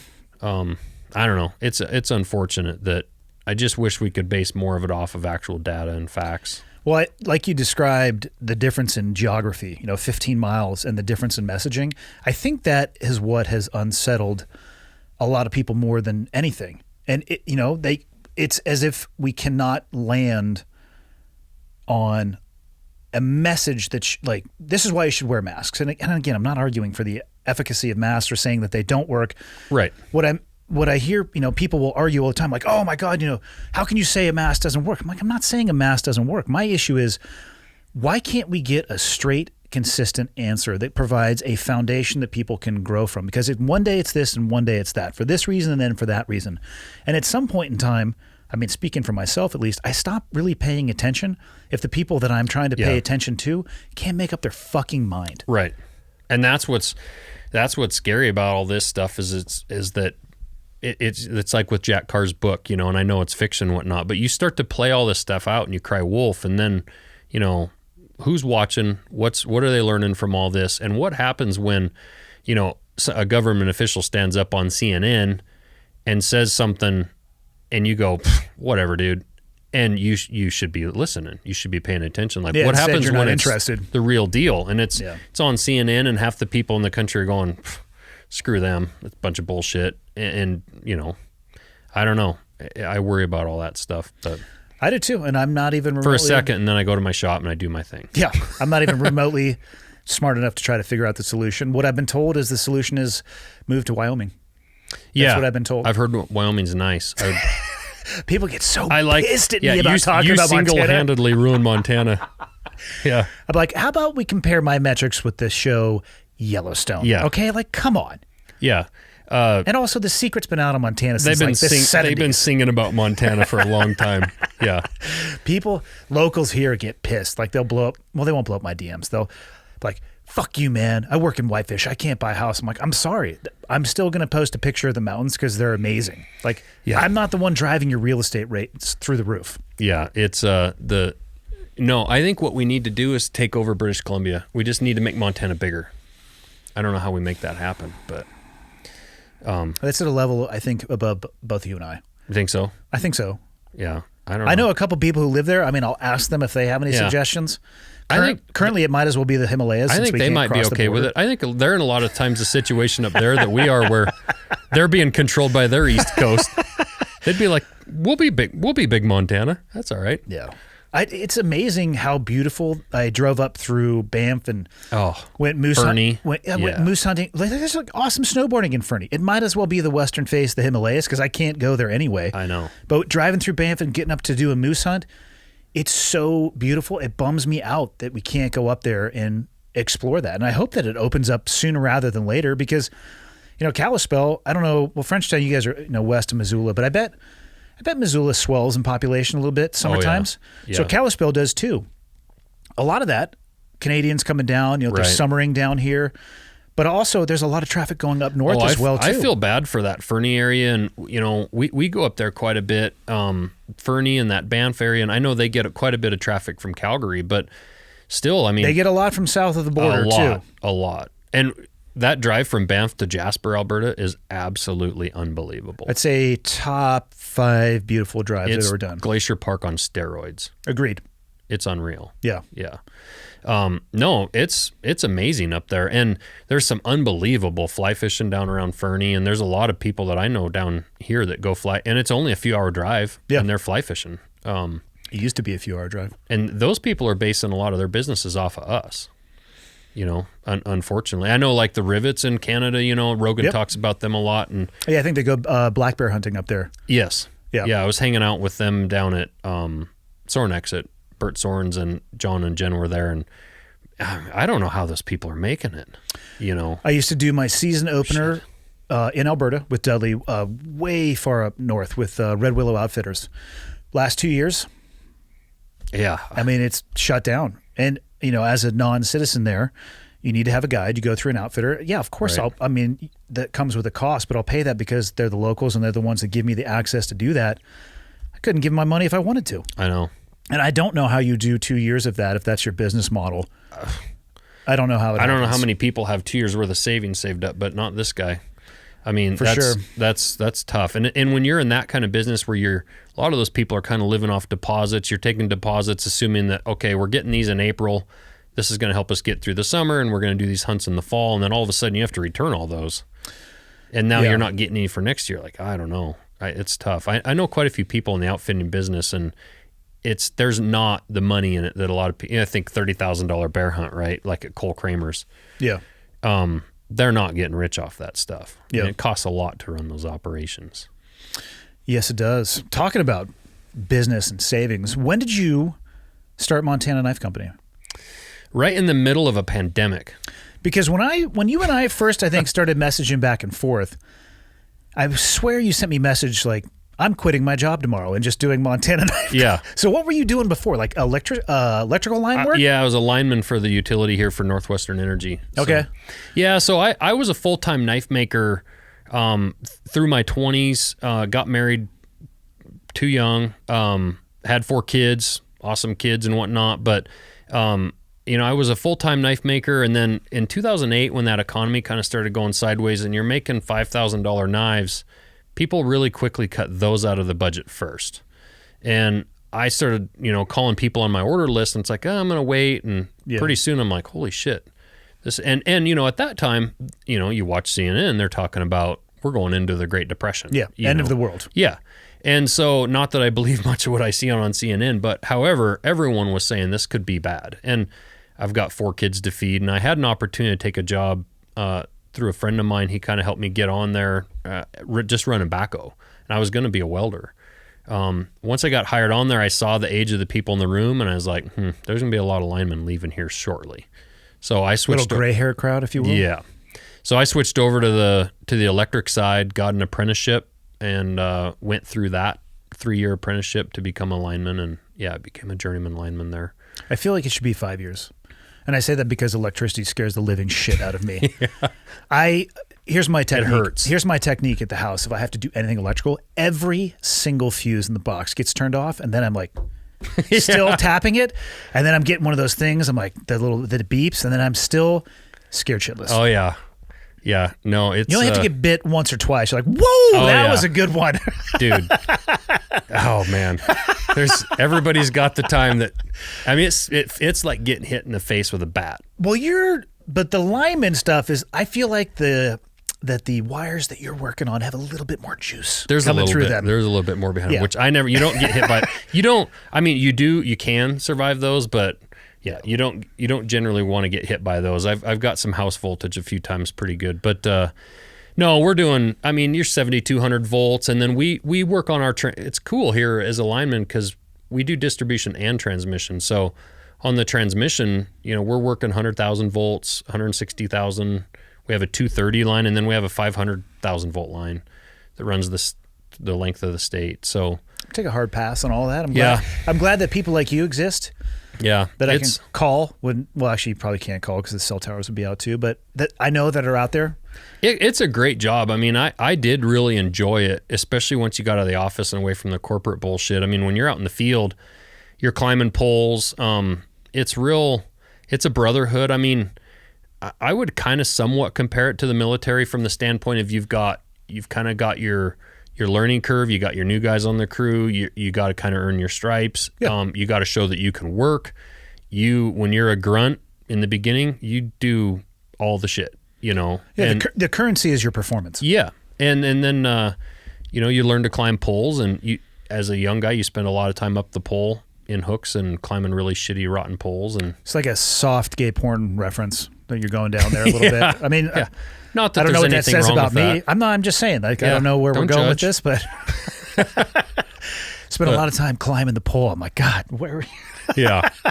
But no, I got somewhere kind of in there at the beginning of that, I got divorced, and I was kind of just single dadding it and trying to just basically keep my place and making a living. And then, it's like a sad country song. My house also burnt down. That was an exciting time. Let's not skip over that. How did this house fire begin? This guy right here. Yes. Yeah. I kind of blew my house completely up. And we're going to need to know, well, unless there's an insurance issue with this, we're going to need to know how this happened. Yeah, the guys at work love to give me shit about that. I built forges since I was 14 years old, and you'd think I would know how to work on a propane line. But no, I was going to pull off a line off of my stove because it was like kinked and all shitty, and I had a burner not working and a bunch of stuff. It was an old kind of shitty, well, I mean, it was all right, but it was a trailer house. And so I was going to be working out of town replacing poles over kind of close to Idaho and western Montana. And I'm like, well, I'll just take that line and have the gas guys at work rebuild one and then the end of the week when I get home, it'll be done. I'll put it back on.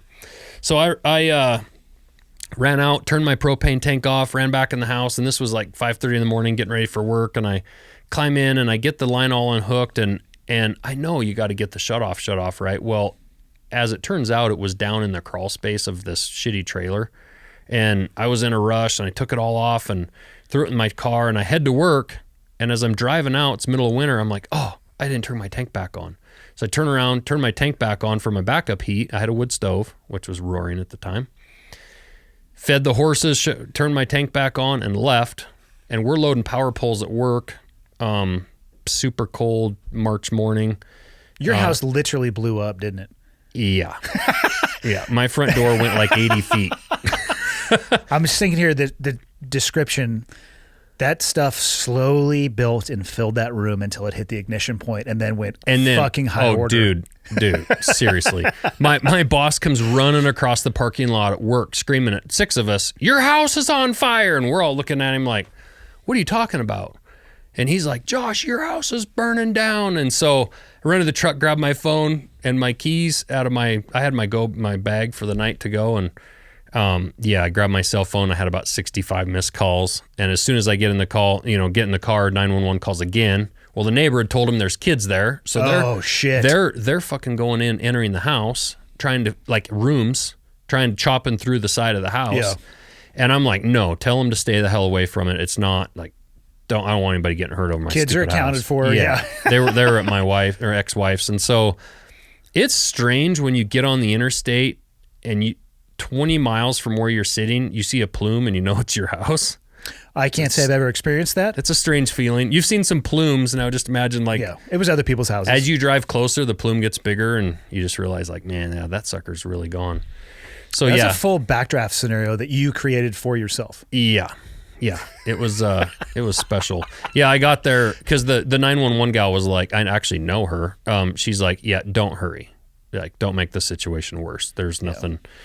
There's nothing left. Your house is in your neighbor's yard, so don't really sweat it. My neighbor got home. He's a truck driver, drives all night. He got home, and he says he walked in the house and sat down and heard a hell of a noise, and he walked back out, and he's like, your house was nothing but fire. And he's like, holy shit. So, so I bought a camper, and my 4 kids and I lived in the driveway for the summer, and, honestly, it kind of turned into one of those deals. I was like, after the initial shock and kind of like, oh shit part of it, I was like, hey, how many people would like to camp in Montana for a whole summer?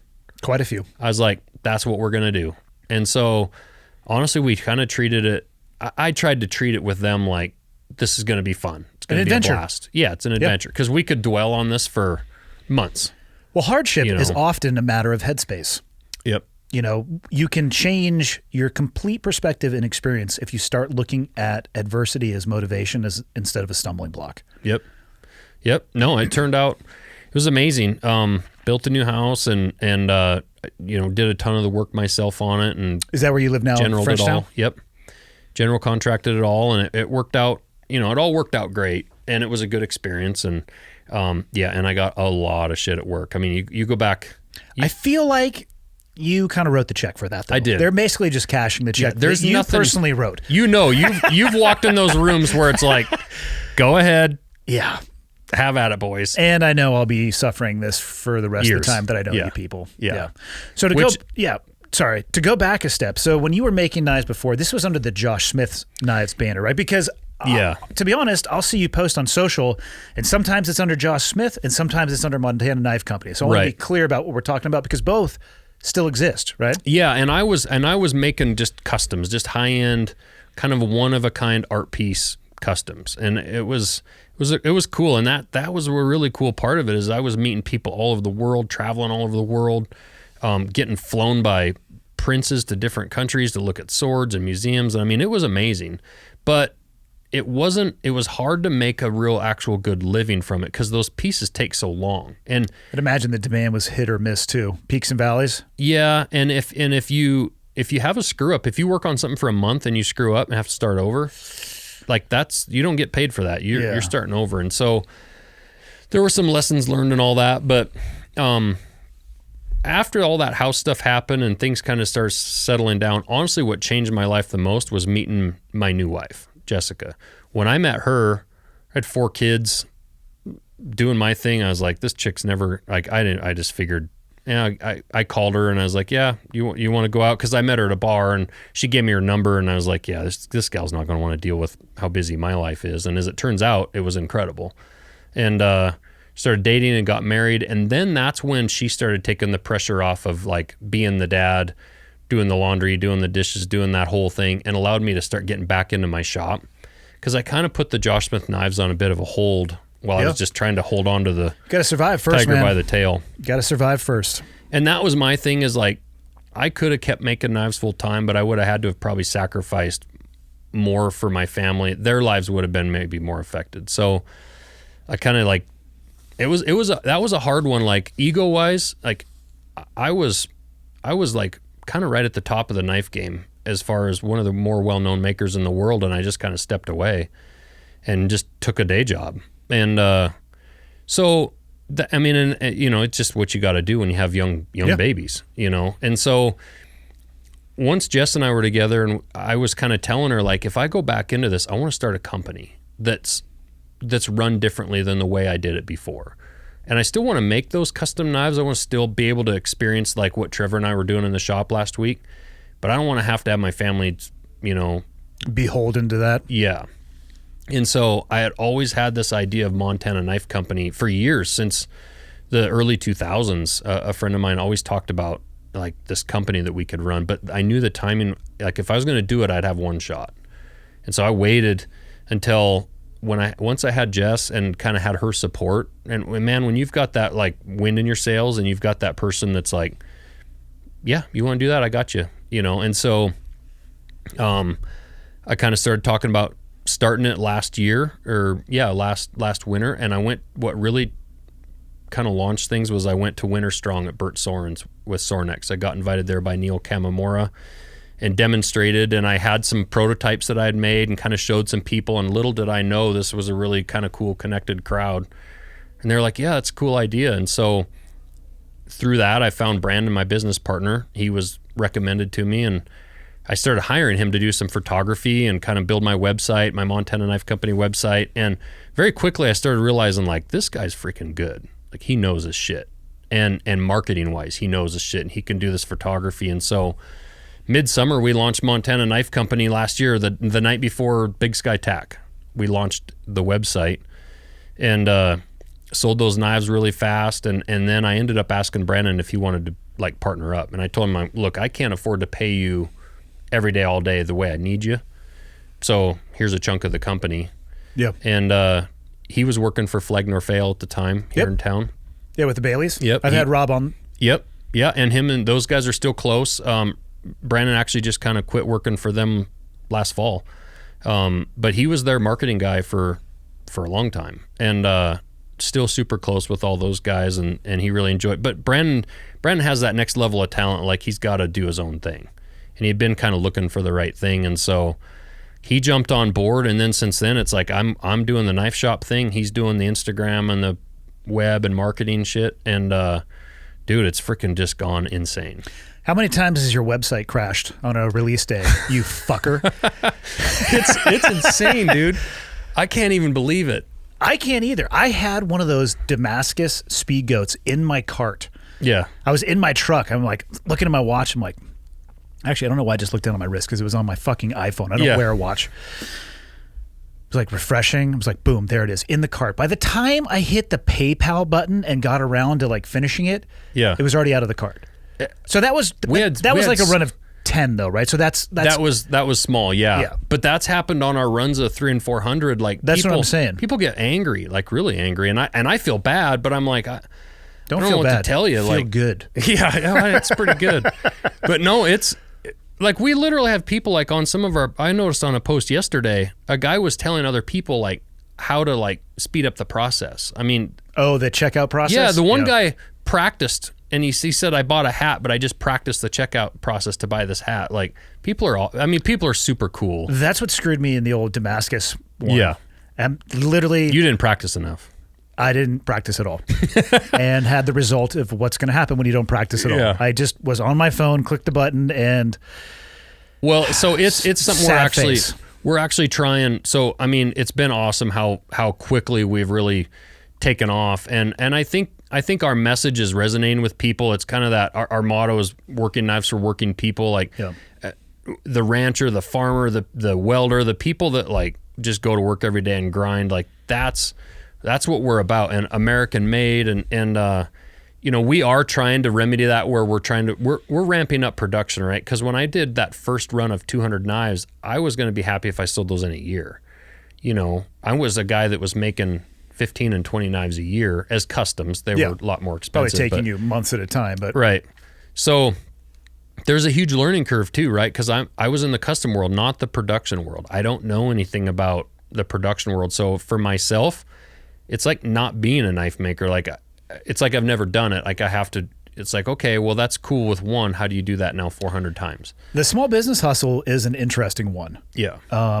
And that's why I was asking you. I'm curious about your experience with it because growth is tough to manage. Like I'm a one-person show. Everything around the podcast, except for the video editing, which thankfully I found a guy I do jiu-jitsu with who offloaded. I was able to offload that task and save me time, but I fulfill the orders, like stuff the poly mailers when the mistakes are made. People email, be like, I'm sure it's not Andy stuff in the bag. And in my head, I'm like, no, that's me. I just didn't it's the same with us. Yeah. Yeah. But it's awesome because I'm starting to try to think about growth. I don't have anything that has a demand like the knives that you're talking about. The jiu-jitsu rash guards are the only thing that sells that rapidly. And I had no idea how many people listen to the podcast that do jiu-jitsu. Right. Because I did this. I ordered some jiu-jitsu rash guards from Origin. And in my head, I think I ordered 150, 75 short sleeve, 75 long sleeve. In my head, I was expecting to have inventory for 6 months at a minimum because I have no idea. This medium is interesting in the way that you and I will have this conversation.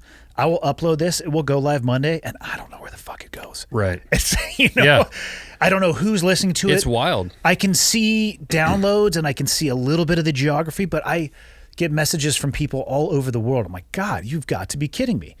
So somebody else had the idea of doing the rash guards. So I get 150. I put them up, and my phone went nuts because I get a Shopify notification. It's like, holy shit. They sold in like less than an hour. I'm like, okay, I might as well make some more. Got another 150. They sold in 12 minutes. Yeah. It's like, fuck. I don't know what to do. So I ordered some more in a different color that should be out, I think, next week. But it's, you know, I don't want to have physical inventory on a shelf for 6 months because when you, I'm sure you've had this experience where you just go look at it and you're like, that's just money. No, it's scary. And that's where, like, when you're trying to... Because I don't have 2 years of savings either. I'm trying to figure out how it all works with no experience doing anything that I'm doing right now. We're doing the same thing. And then it's not like you just make these knives. Like, then people are like, well, gosh, you've been out for 3 weeks. Well, you don't just crank these knives out. I mean, we're doing everything here in the United States. And I don't know how many times I've been approached and said, hey, you can have that same exact knife made in China for whatever. I'm like, don't even talk to me. No, you can have a knife made that looks like that in China. Yeah. You cannot have that same exact knife made in China. No. And we're not. That's part of why I think people have liked what we're doing. And plus my kids are working in it. I mean, I know you've seen the posts. My kids are literally doing bead blasting and the parkerizing and packaging the stuff. paracord, all that stuff.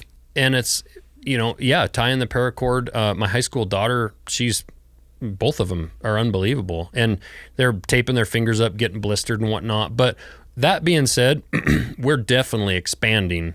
Like, I've got a couple, like, basically full-time employees now. We just ordered 15,000 pounds of steel yesterday. You just put up a post recently talking about you were having issues finding steel. Yeah, it's everything. Everybody blames everything on COVID. It's unbelievable. It doesn't matter what you're ordering, but steel is. I've been buying out the suppliers that I've been getting it from, and now this particular steel, we were told by the mill they're 10 months out on this It's a 7,000 pound minimum order. And they're 10 months out. What? Yeah. That's 10 months to make it, and then and then shipping. So, no, we've been like scrounging the steel we can get, but in a year from now, we're going to be in a really good spot because now we're going to start playing that catch up game. You can probably have some consistent quarterly drops too, or whatever when it comes to your raw product. Exactly, and it's just all part of the learning process. But no, I'm super stoked because we've got I mean, I might as well announce it here, but I mean, we have a couple new models coming, but then we're starting a whole culinary line this fall with chef's knives. Really? Yeah. Don't steal my idea, because I told it to you when we were messaging. What's that one? I am going to specialize in Damascus spoons. Oh, yeah, spoons. That's right. It's an underserved market. Trevor and I Ice cream, soup. we were going to make you a spatula, too. We talked I about actually it. looked at that.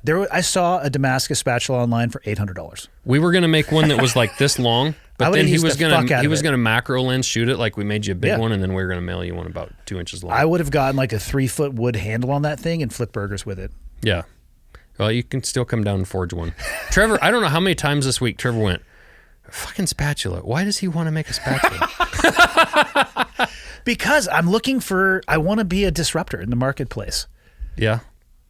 Knives, people talk about knives all the time. Talk to me about your Would it be like laser you cut could- and etched you could- Damascus spatula. You could tacticalize it too. You could put a hook on one side. You could put a cutting edge on the other. Yeah, like a saw edge Death on the other. spatula.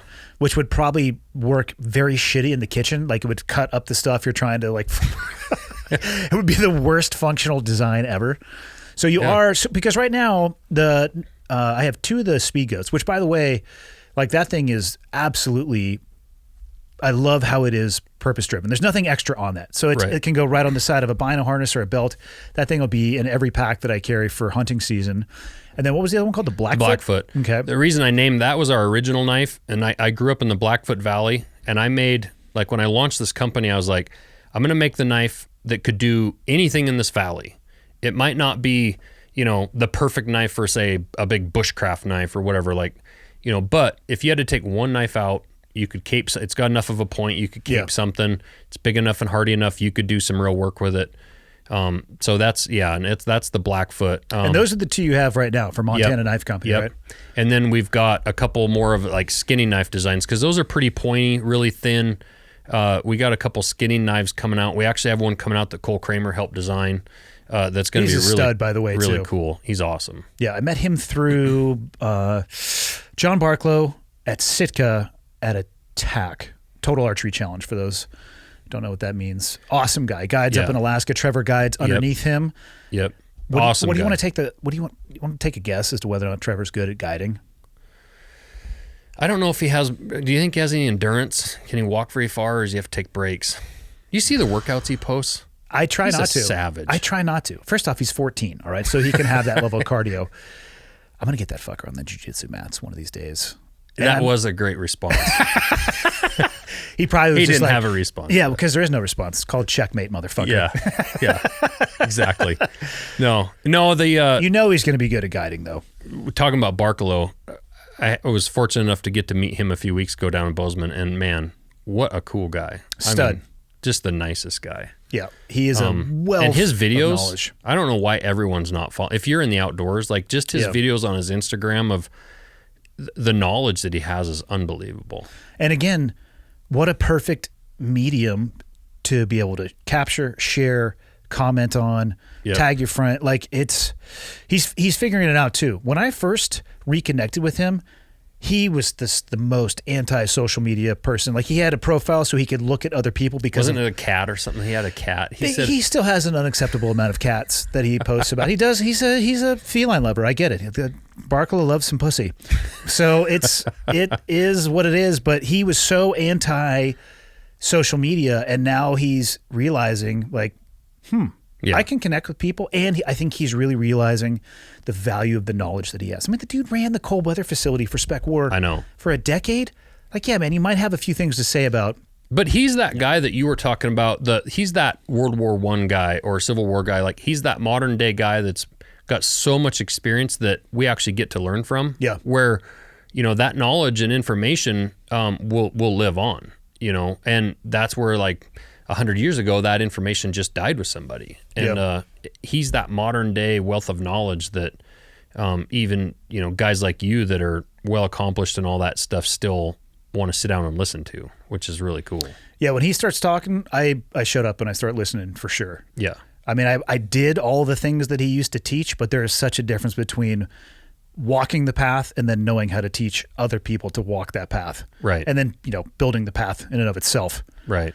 No, it's incredible. No, back to that speed goat. We were talking about the with that speed goat knife. You know, it's interesting. That thing was made super, super light, and I get a lot of people that are like, you know, well, it's, you know, it just seems a little light to be beaten on through this or that, and it's like Barkalow actually said about that speed goat and about that Blackfoot. He loved them, but they're made for a certain purpose, right? And they're you not. don't want to chop down a tree with that with a hammer, right? And him and I were talking like I am going to be coming out with more of like that chopping type knife. Yeah, but for what those knives are designed for, they're awesome. And it's funny. There's a story about. Have you heard of the Ruwana knives? No. Rudy Ruwana. He's a famous old guy from the Missoula area. His knives are super collectible. He was an old, just kind of curmudgeon. But my banker, who has passed away when he was a kid, and we're talking 60 years ago, he said one day, he's like, I got one of Rudy's knives and I broke the tip off of it trying to get an elk ivory out. He says, I took it back into his shop and I was like, hey, this knife broke, tip broke off. And Rudy goes, well, what were you doing with it? And he goes, well, I was prying out an elk ivory. And he goes, well, son, I didn't sell you a fucking screwdriver. Yeah. He said, use a Gerber for that. And that's what, like you're a dentist. And that's what, like with these knives, that steel, it's 52-100, it's ball bearing steel. It's meant to resist wear, but they're not prying tools. They're made to do a purpose. They're made to cut, I mean, you could probably, what would be a good analogy? You could probably, eat a bowl of soup and use like a lug nut wrench as a spoon. Yeah. That doesn't mean that you should. Right. It's like. And I think that's why so many of the professional people are liking these, because they're simple. There's not a lot of extra whatever, but they're made to do the job that those professionals are wanting to do. If they want to get an elk ivory out, they'll cut down along the gums and pop it with the back of the knife, and they're going to be fine. Seriously, use a multi-tool and yank that thing out like a dentist. Mark Twight, a guy I've known for a long time, I love one of his sayings. What if weighs a lot? So he's very purpose-driven and intentful-driven when he packs. I like that. When he packs for what he is going to be doing. Big climb. Yeah. So like when I'm going out elk hunting, I'm not taking 4 knives because I'll take that knife because you can easily cape with that thing and quarter up an animal. But yeah, I'm not going to be smashing and a saw. Yeah. That knife and a little fold-up saw, and that's all you need. And I'm not going to take a Bowie knife and a chopper. It's like, no, I don't need that. That what if for me, if I need that, you know what I'm going to do? I'm going to mark my position, go back to the car. No shit. Rejock the things that I need, and then go back to that GPS point. Well, and that's why, like, the knife that we kind of came up with Cole, he needed a knife for fleshing out bear hides. Big, 10-foot freaking square bear hides, right? And he wanted the edge a certain way, the shape a certain way. It's a big blade. It's not a blade you're going to pack around. And it's not a blade that's going to... Unless you're bear hunting. And what's cool about it, I told Brandon when I designed it, I said, this is not going to be a knife we're going to sell thousands of to every hunter because it's a purpose-driven knife, but the professionals are going to respect it and they're going to want it. But it's going to be one that sits at hunting camp, and when they get back there and they need to flesh out a hide, that's the knife they're going to grab. Yeah. I do, I think about my the packing I do for hunting trips. Yeah, I take a bunch of knives, but I don't walk around with them all the time. Right. I also don't walk around with like a set of Allen wrenches because I don't really use anything that requires an Allen wrench. Right. Actually, except for my bow. So sometimes, I don't carry an Allen wrench because I'm with Dudley. Dudley is my human Allen wrench. No shit. And when things go wrong, I go, I don't know why this is doing this. And he'll be like, ding, dong, ding, dong, ding, dong. And he fixes it for me. I watched him at TAC walk up to a target at the challenge targets, the ones you have to pay, the whatever, novelty shots. First shot, 110 yards. And I mean, 12 ring, just zipped it. And I was like, okay. Yeah. That's impressive. It's disturbing, actually. Yeah. I'm heading out at the end of the month to hang with him at his house and do some more shooting. Nice. And we're going to get the chance to hunt together again this year, which is, it's again, when those people start talking, I just shut the fuck up and start doing exactly what they're saying. I mean, I had a lifetime, almost 2 decades of walking around in the woods. And the first time I went bow hunting with Dudley, the only thing I did is I followed in his footsteps and just tried to be a sponge and absorb every bit of knowledge that I possibly could. Right. No, that's the coolest part about being in the knife world all this time that I've been in it, and then especially like right now with what I'm doing is the people that you get to be around. I know it's got to be the same way with your community that you're involved with the military, like the people that you get exposed to that are so cool. I mean, for us, I mean, I won't lie, that time that we had at Winter Strong at Burnt Sorens and the people that we met, all the all the different military guys, all the different people from whether it's the sports industry or the outdoor industry. It's just so cool to be around people who are all driven and they're all cheering each other on. Yeah. Which is super cool. And that's where the knife community has always been, always willing to help and like help each other out and cheer people on. We were quote unquote competitors. We still are, but a lot of my best friends are in the knife industry, and you know, they'll send a customer my way, or I'll send one their way, or I'll help them or tell them how I do something. That's what's so cool about just a lot of what we're doing is just the neat people, you know. How big do you want to grow Montana Knife Company? Big. And I'm not, we want to be a real deal, like big company. One of the top companies. And my thing is why not set our goal that way? And I named Montana Knife Company like you were talking about. I named it.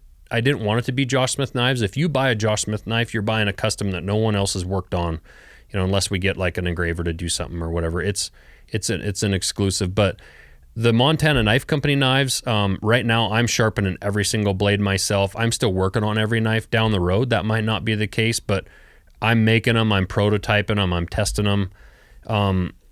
I think we're unique because there's not a lot of big companies out there that have an owner that's got a background of doing that thing. I feel like I've got a background that I'm not the best knife maker in the world. There's a lot of amazing knife makers, and I don't want to like shit on anybody else like I'm so much better, but I do have a good background and a good basis of knowledge. And there's a shit ton more I want to learn, but no, we want to take Montana Knife Company to be like a big player in the industry. And I think in the next couple of years we can do it. We just added Kip Folk, who was the co-founder of Under Armour. He's on our board of directors now. He's helping with some of our growth challenges. Yeah. No, we are, I'll be announcing here this summer another knife maker, big name knife maker that we're bringing in as a designer on some of our chef's knife stuff, because I'm the first one to admit, like when it comes to making a chef's knife, that's a whole nother world. Like I can make you a chef's knife and you might think it's fine. You hand it to an actual chef and be like, this is trash. Yeah. and that's just, if you're a chef and you use a knife 8 hours a day. Oh yeah. You're going to know the difference between my knife and an actual chef's knife. The second you pick it up. Yeah. And so ego wise, I'm the first one to say like, I don't know. But I do know somebody that knows. How deep are you going to go into the chef knife world? You're going to go, well, I don't know shit about being a chef, but I feel like they have like those leather rolls and they roll it out. There's like a variety of knives. You're going to try to be able to fulfill all of those? Yes. Yeah, we're looking so we have 3 that we're putting into production in the beginning, plus a big actual fillet knife more for like the fisherman industry. But no, in fact, we're actually looking for people who maybe potentially can provide like chef's knife blocks for us, like the wood blocks, the rolls, make the rolls for us. We want to source everything in the U.S., American made. Ideally here in Montana. I bet you could get some badass like bison hide for those rolls. Yeah, that'd be awesome. No, and every I knife. I have no idea where, but every I feel knife like Trevor's probably got one in his garage. I think he shot a bison this fall. He's probably riding a buffalo right now in Alaska, which is where they're not. Yeah. No, we're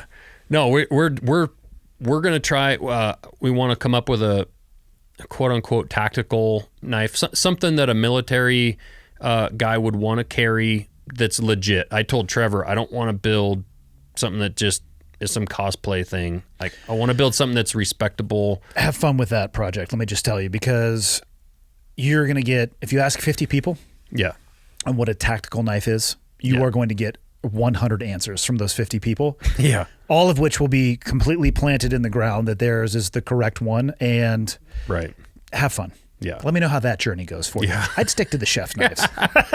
Well, the cool thing about chef's knives, there's a lot more chef's knives than there are going to be people going overseas. So like as far as chefs, I mean, everyone cooks, right? So the market there, I just feel like there's definitely room for what we're doing, and in the chef's knife world, I feel like there's a lot of room there. But out in the outdoor industry, I think there's still more things that we can do that are going to be really cool. And I think people also are just buying into what our company is about. I mean,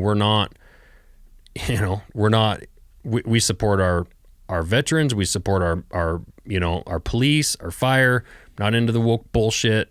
Like, we're a Montana company. We're American made. We're America first. Like, that's what it's about, you know? I feel like the woke pendulum is going to come back. I feel like it has to at some point. I hope it comes back and bitch slaps a lot of people on its way by them. I think it'll knock over just as many people on the way back as it has on the way out. And I think a lot of the people knocked over by it will be the ones who are knocking people. Stood back up. Yeah. Well, they were the ones who were actively pushing people over. I think when it comes back, they're going to get a taste of it because I don't feel like there's a defined end state, like I was saying. And until it gets to a place where I think it normalizes a little bit more, I don't know, man. We're just like spinning out into orbit. It doesn't make any sense to me. And it does feel like, you know, it's what you see on the news and whatnot, but I honestly feel like there's way more of a majority of people, even people that might not vote the same way I vote for certain topics or whatever, but also aren't comfortable with what's happening. And well, the more extreme it becomes, I think that group of people who are uncomfortable is going to increase. Yeah, and that's where I think I think there's a lot more people kind of in the middle-ish that are like, okay, this is getting a little bit crazy. Yeah, it'll come back. And with our company, I think we're also seeing so many more people wanting to get involved with where their food comes from, cutting up their own meat, harvesting their own animals. You know, it's actually amazing how many more people here in the last year commenting on, you know, on even my personal Instagram, my Josh Smith Knives. It's more about the art than it is about taking a knife and cutting up an animal. It's about, you know, a fancy piece of artwork that you might actually just hang on the wall, even though that knife is made to actually use. A lot of those people that it's interesting, I've had some conversations where, you know, you get your occasional person that's just like, oh, you're a piece of garbage for hunting. But you also get people that actually ask, like, what's the deal? Why are you hunting a bear? And it's like, well, my 12-year-old boy last year shot a big black bear because it was the fourth black bear we'd seen in 2 days and we'd seen 0 elk. And by actually hunting bears, we're actually helping the elk out. And there's a balance, right? And our Fish and Game here in Montana does a great job of walking that line, at least the best they can, to help manage all species, you know? So I think that knowing where your food comes from, being able to kind of survive for yourself. I mean, we raise 4-H animals. My kids raise steers. My little girl has 2 pigs. And one of those pigs we're going to eat this fall after she raises it, you know, and it sounds kind of morbid to a lot of people, but that's how it works. Yeah. I think it's good for people to. It's interesting. That idea would be morbid, but going to the grocery store and picking up pork is normal. Yeah, exactly. It's a cognitive disconnect. Right. I mean, you can outsource the murder if you want to describe it like that, or the killing of that animal. But at some point, if it ends up on your plate, like the killing exists, I'd rather have an understanding of that animal from soup to nuts and be directly involved in it to have more of an appreciation than just going to a store that has an unlimited supply and no understanding and appreciation of what the cost actually is. Well, and also the appreciation for what the people in our state and other states are going through to raise that stuff. You know, you drive across some of these eastern Montana or eastern Washington or eastern Oregon, or Midwest, and you'll see a guy on a tractor and he's a little piece of dust and he's a 1/4 inch high. Yeah. And he's got to do 3 or 4 laps around that field in a year between plowing it and spraying weeds and planting it and harvesting it and turning it back up. And those people are busting their balls every day to raise food, to raise those animals, being stewards of their own property. You hear a lot of this stuff about, the beef industry. And yes, there are some of the big factory, the huge feedlots. There is some shit that happens that probably shouldn't. It's not precise. But your average rancher who's out there taking care of a mama cow, and a baby calf in the middle of the night while it's freaking 20 below in January. I mean, the amount of work those people are putting in to raise those animals so you can eat is incredible. And I think there's a huge disconnect in a huge part of our country, in particular. They just don't understand what those people are going through, Yeah, and so therefore they lose their appreciation for it, and I can understand that because there's no connection. And really, in the beef markets, the price of beef at Costco or whatever is insane. And then you look at how much the rancher's getting per pound for their calves, and it's the same as it was 10 years ago, 15 years ago, but the price is quadrupled. So there's that middleman, Mark Carter and Carter Country Meats. Yep. Those guys they're going at it a different way where they're they're buying the cattle from the ranchers around them, and they're all butchering it themselves and shipping it out and doing all that. And I think that's the way a lot of those smaller guys are going to kind of beat the system, kind of fighting the FDA and all that stuff and the big slaughterhouses, I agree. But interesting journey that they're on, for sure. What is the craziest thing you've ever been asked to build for Josh Smith Knives? Yeah, that was quite a story. I got an email from a guy asking if I would build a sword for his friend, and I get a lot of emails of that kind of stuff, and I'm like, I'm not really a sword maker, but thanks. And then the guy said, well, my friend really likes your stuff, wants you to build it. And I'm like, okay, well, tell your friend I'm not going to build it. And that sword would be super expensive anyway. We're talking ornate thing. And he said, well, my friend, then he emails back, says, my friend can afford it and really wants you to build it. Will you make him some Damascus samples so he can see what he wants on the blade? And I was like, sure. So this guy obviously doesn't take no for an answer. He was not taking no. And so I said, yeah, I'll make you some Damascus samples. And then I went back out with my backhoe and started building more fence. Yeah. And so I was supposed to have these Damascus samples to him in London in a few weeks, right? Well, I was building fence and doing a bunch of stuff, and I wasn't in my shop working. I was just kind of working on my place, and I get a call one day, and he goes, how are the Damascus samples going? This guy called on the phone. He has a British accent, and I was like, they're going great. And he says, are they going to be here next Wednesday? And I was like, yeah, sure. And I was thinking, this guy's really freaking like serious. And he goes, well, can you bring them? And I said, bring what? And he's like, bring the samples here to London. And I'm like, when? And he goes, next Wednesday. And I was like, possibly? And so, long story short, I was on a plane the following, I shut the backhoe off and went in and started forging like a bastard. And I'm called procrastination. Yeah, they flew me first class to London. And so the night before, I asked the guy, I'm like, who am I working for? Like, who's your friend? And he goes, well, I get my pen out, and it's this sheikh in Abu Dhabi. And he goes, we're going to meet you in London. And I was like, okay. And so I'm like, well, this is quite strange. So I fly to London. Their car picks me up, takes me to my hotel, and I'm supposed to meet him at 1. 4 o'clock in the afternoon, nobody's still come. 5 o'clock, nobody's come. I'm like, well, they flew me here. At least I can sit here in the lobby where I told him I'd be. And finally, he comes walking in. He's like all apologetic, and he's like, he was working, your highness was working or meeting with the Chinese. And he's like, the Chinese love to talk. And I was like, okay. And so I went out and got in the car, and it was this sheikh with Abu Dhabi who was in his probably mid-30s and actually spoke perfect English, super nice guy. But it was really quite strange because he immediately started asking me how my archery season was going and asking how my kids were by name. And this was before Facebook. Like, that's a touch creepy. Yeah, I was like, okay, this guy knows a lot about me. But we went to the Wallace collection in London and looked at a sword in a private room. We got to view this, and that was a really cool experience, actually getting to hold one of those swords from the 1600s. How heavy was it? It was heavy. I bet. Yep. It was pretty heavy. The handle was heavy. The blade wasn't actually as heavy, but it was a very complicated blade to forge. It was a T-back key liege, it's called. It's a very upswept blade. It was made for fighting off horseback. The sword you were looking at, or the sword he wanted? Sword, both. Okay. Yep. He wanted me to recreate that sword in Damascus. And very well, I mean, the guy spoke perfect English. As it turns out, he went to college in the U.S. and he wasn't what I would have expected. Like, he opened the door for himself, and like he was shook my hand, and he was like, none of the formalities. He didn't want any of that. He just wanted to be treated normal. And he loved to hunt. He wanted to hunt in Alaska, but he's like, you have to buy a license and like go at certain times. He's like, when I have time to go hunt, I just go to Africa like the next morning and kill shit. And yeah. I was like, yeah, we have rules. Essentially. Yeah. But no, so I came home. He ended up flying me to Istanbul, Turkey to look at another sword in another museum.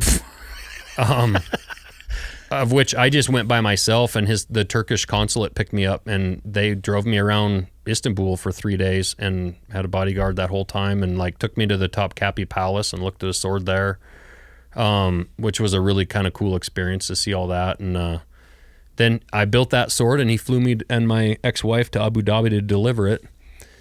which we flew into Dubai. And if you know anything about the Emirates, they're kind of like separate states. It's like flying into Wyoming and say you're going to drive to Montana, but Wyoming wants their tax on whatever you bring in.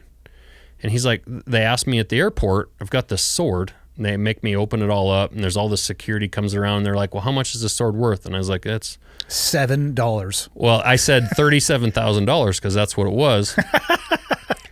And then then immediately his eyes got big, and then like all the security was there. And he asked me who I was for. And so I told him, and then everybody in the airport had to pass it around and touch His Highness's sword.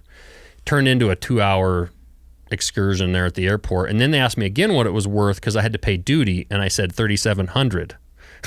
Very good. And they were like, oh, you said 37,000. I'm like, no, you misunderstand. That was just an error in communication on my part. Yeah. And paid the little duty and went to Abu Dhabi and delivered that. I built a couple more for him.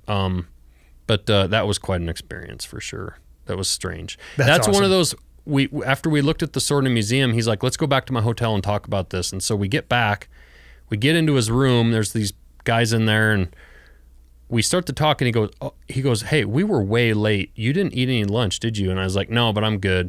He's like, no, you need to eat. And I was like, no, I'm good. And he goes, no, I insist you eat. And he like snaps his fingers at his guys. He's like, get him something to eat. And they're like, well, what do you want? And I said, well, I don't know. How about a hamburger? Like, I don't know. I'm a 25-year-old kid from Montana.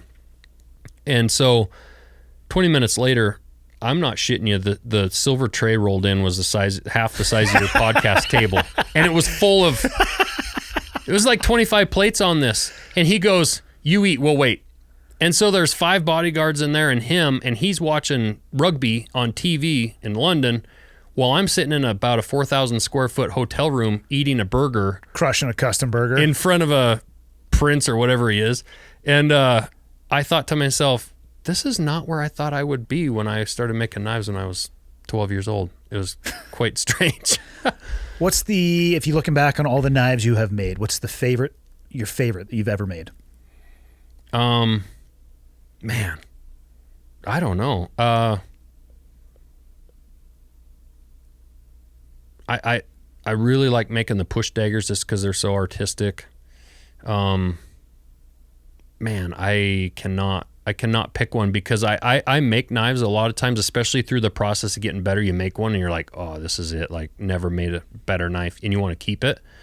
And I look back at those knives now, I'm like, what a piece of shit. God, I feel bad for charging that guy. So I don't know if I really have. I did win Best Damascus at the Blade Show, which is the biggest knife show in the world, and I did that when I was 19.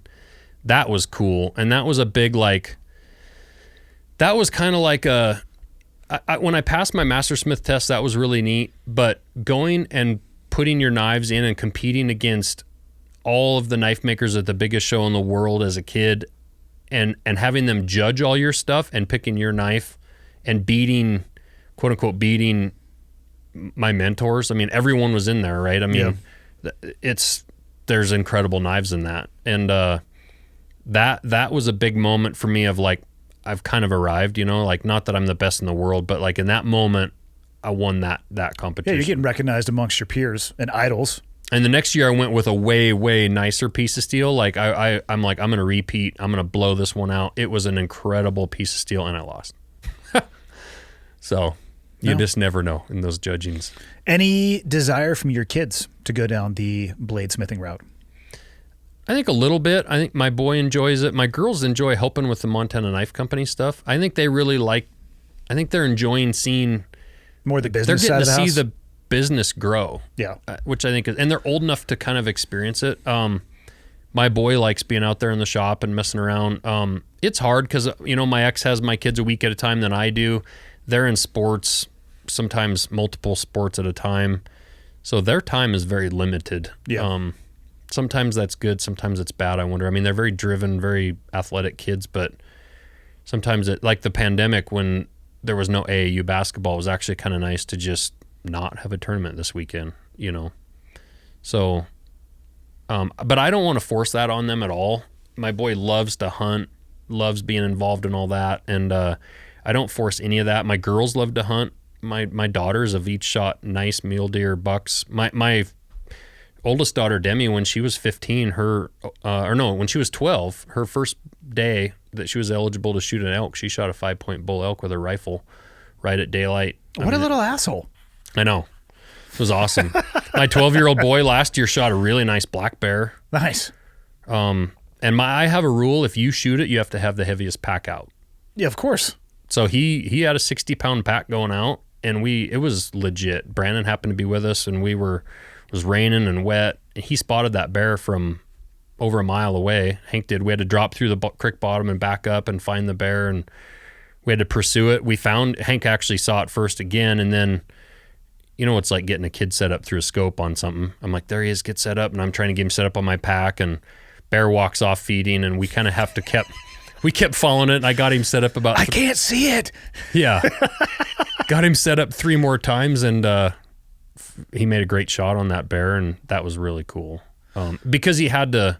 It was like legit, incredibly hard work. I mean, we were all tired. It was cool. That's where the best reward comes from. That scope thing is first buck he ever shot. We found this buck. We made kind of like a plan, got the wind right, went around. We start sneaking into these willows, and it's like looking through all this tight stuff, trying to find him. And all of a sudden, Hank goes, there he is. And I was like, where? And he's like, right there. And it was like 25 yards. Oh, shit. In the willows staring at us. And so he's 12. He was an apprentice hunter, so he was 10. It was his first apprentice hunt, 10 years old, and he picks his rifle up offhand. And it's a 7M Remington mag, and he's holding it, and I was like, hold on, let me get you set. And he's like, I'm on him. And I'm like, all right, well, shoot if you think you got a shot. And I mean, before I could say, bam! Deer spins and takes off, and I had another friend with me in a little different spot hunting, and it ran across the field, and I was like, and I looked at my buddy, and I walked over there, I'm like, what do you think? He's like, yeah, he didn't hit that deer. That deer was fine. And I'm like, well, we need to go look for a blood trail, make sure. We gave the deer some time, and my buddy says he went in right by those willows. So we go walking over there. Deer didn't even make it to the willows. He was dead right there. Square in the heart. Like, hell yeah. That deer just ran 100 yards as hard as it could and died. Yep. And I was like, damn, kid, that was a pretty good shot. But yeah, trying to talk people onto a target when they're looking through a scope earlier in their looking through a scope career. Yeah. Do you see the bush? I see a lot of bushes. Yeah, I know. Do you see the tree? I see so many trees. Fuck. Let's turn it from 12 power back to 3. Yeah. Let's start wide and go in. I lost him again. I'm like, fuck. I know. That's awesome though. Yeah. No, it's great. But yeah, I'm not forcing the whole knife thing on him. And that's one thing I've had a couple DMs from nice concerned people that need to have more things to do in their own life. But they're like, oh, hopefully you're not forcing your kids to be working in your shop. I'm like, first of all, people have too much time on their hands. They're getting fuck right off. They're getting paid. I got paid as a kid. I worked hard as a kid in my parents' excavation business, but my parents paid me well. I loved doing it. I learned a lot. I learned skills and work ethic and whatever. I'm not forcing my kids out there. It's entirely on when they want to do it. But they track their time. They fill out their little time ticket on that stuff because that's benefiting my company, and I'm trying to teach them something, and I want them to benefit from it. There's mutual benefit there. Right. Now, when we have work to do outside and you got to mow the lawn, it's go mow the lawn. Yeah. Well, that's different. Because you live here. Yeah. And you have to. Yeah. The lessons that they're learning being involved in that business are huge. I try to involve my kids in the fulfillment of the podcast orders as well, and I love it because I can see them looking around and they have questions and they ask them, and my oldest son has been helping me, and he's like, well, why do you do this color? Why did you do these shirts? Yeah. Why do you have X number of shirts? And I was explaining to him, like, I try to be very honest with my kids. I'm like, listen, man, I am figuring this out by the seat of my pants. Yep. I'm like, you see this pile? These ones, this color doesn't sell as well. And he's like, well, what do you do with them? Like, you eat them, and you sit there and you watch your investment, and you try to learn from that. And I was telling him, like, that's the one that I thought would sell the best, because guess whose color it was their favorite? Yeah, mine. Right. Irrelevant. Doesn't matter what I like. It matters what the consumer likes. Yeah. But we were, he was asking about what's the cost of this, what's the cost of that, and trying to explain to him the difference between gross and net, and expenses and all this stuff. And we're having actual conversations about things that can benefit him later in life. And then he also sees what I do for a living, which I think it's good. It's empowering, and I never thought I'd have a podcast that, let alone had T-shirts associated with it. And right. have that conversation with him too. Like, listen, man, you can build what you want. You can craft your own reality if you have the dedication and work ethic to actually get it done. Yeah, and that's what one of the cool things you were talking about, your app and how your phone kind of notifies you when a sale happens. And when my phone goes off and you hear a little cha-ching or whatever the sound is that it makes, I see them. They get excited because they actually feel like they played a part in that too. Yep. Like some of the work they did, somebody just wanted to buy that. Yep. And that's something that's super cool when you make stuff for with your hands. And I always tell people, in this throwaway world, we are making today's tools are tomorrow's artifacts. And we're making something like on my Josh Smith knives end of it, I'm making something that might actually literally be in a museum in 1,000 years. Like they might be studying that. Like, why was that made that way or whatever? Like, who knows? I mean, if you make a spatula, it will be for sure. For sure, because it's the only one. Exactly. Yeah. And they'll be like, obviously, there was somebody smarter this than Elon Musk. This caveman was smarter than the rest of them. This was Elon Musk squared. He knew the direction that the world needed to go. They didn't follow, so here's the artifact he left behind. And I tell people with the Montana Knife Company knives, I have people all the time bring knives to me that are, Grandpa's old buck knife, Grandpa's old Gerber, Grandpa's old timer, and the tips broke off, and they just want me to maybe sharpen it or oil it up and get it working right or buff it up or whatever, but they don't throw them away. Yeah. And even if all the blades are broke off the pocket knife, they still keep the damn handle in their gun safe because it was Grandpa's and he carried it. And I tell them, I said, you guys are working on knives that there's going to be people that are handing these down saying, man, your grandpa bought that from a knife maker in Montana back in the early 2000s, Yeah. So it's cool, I think, creating stuff that isn't just made to just throw away, Far too many things, I think, in our modern world are expendable like that. I wish parents...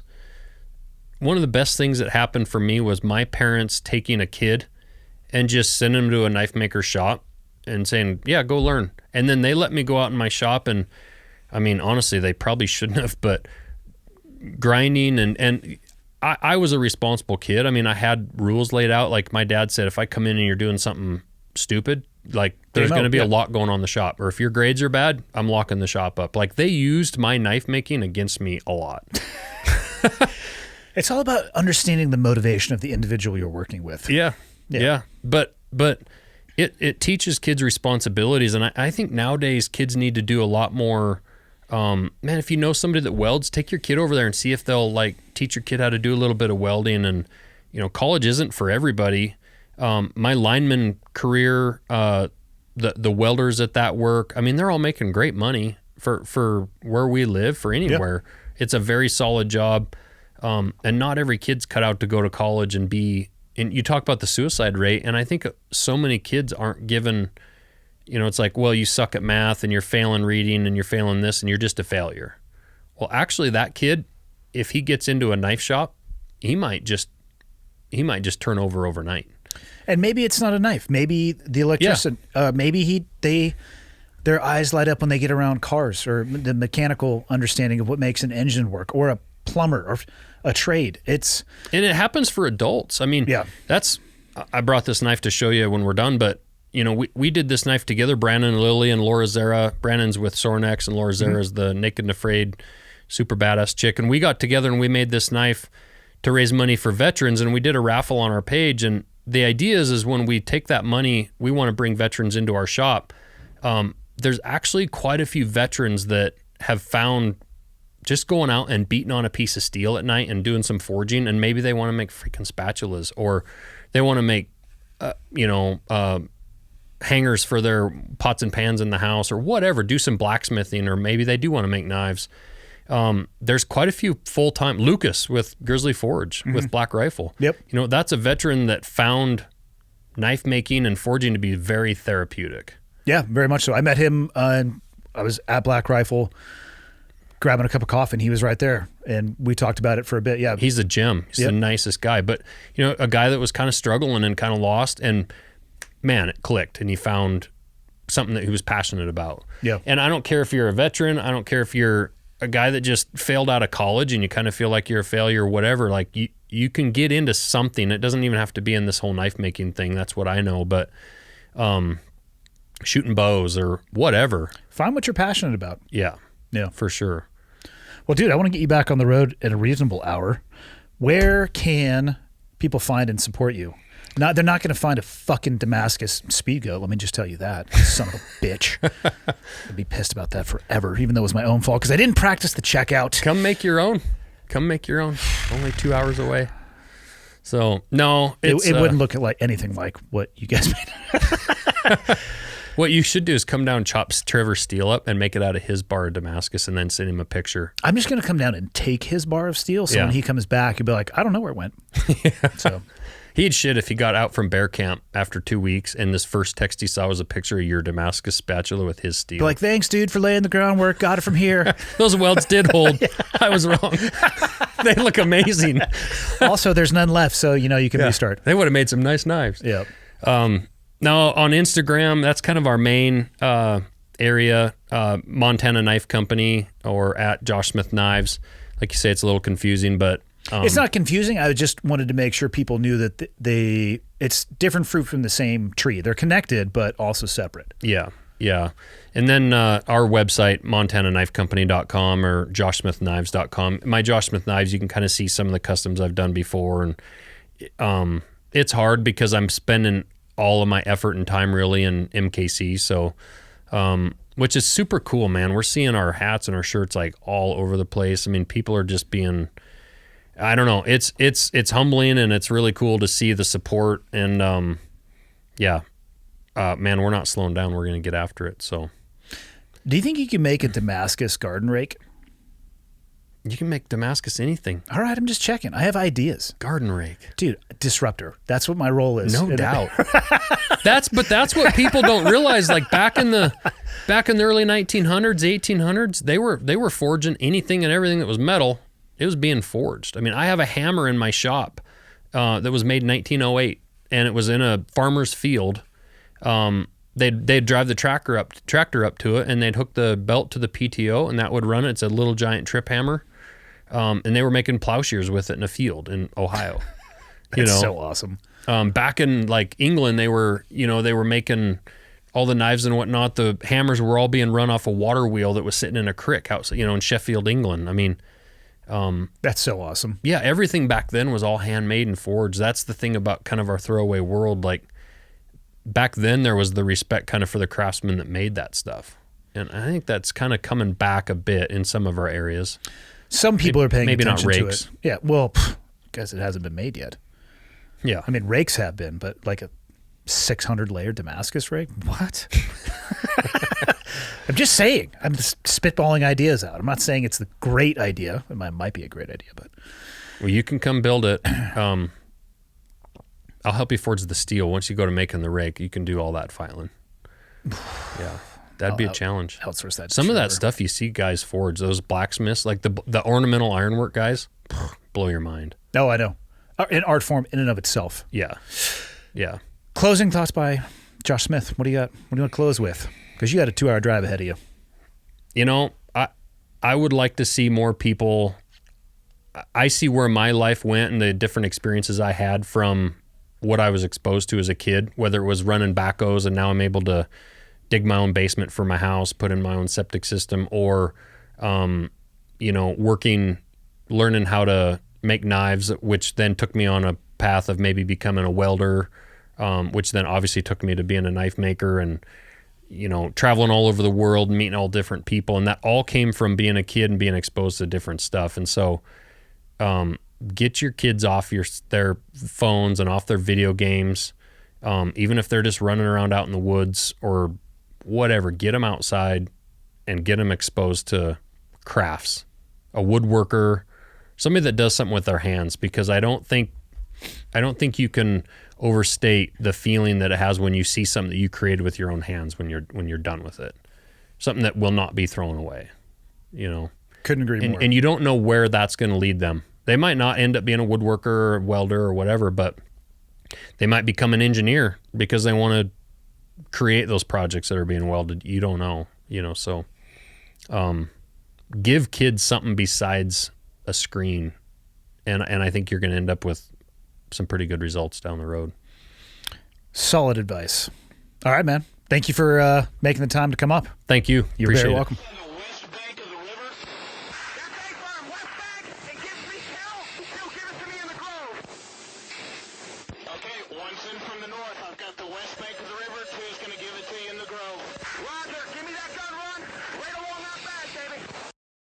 Ladies and gentlemen, thank you.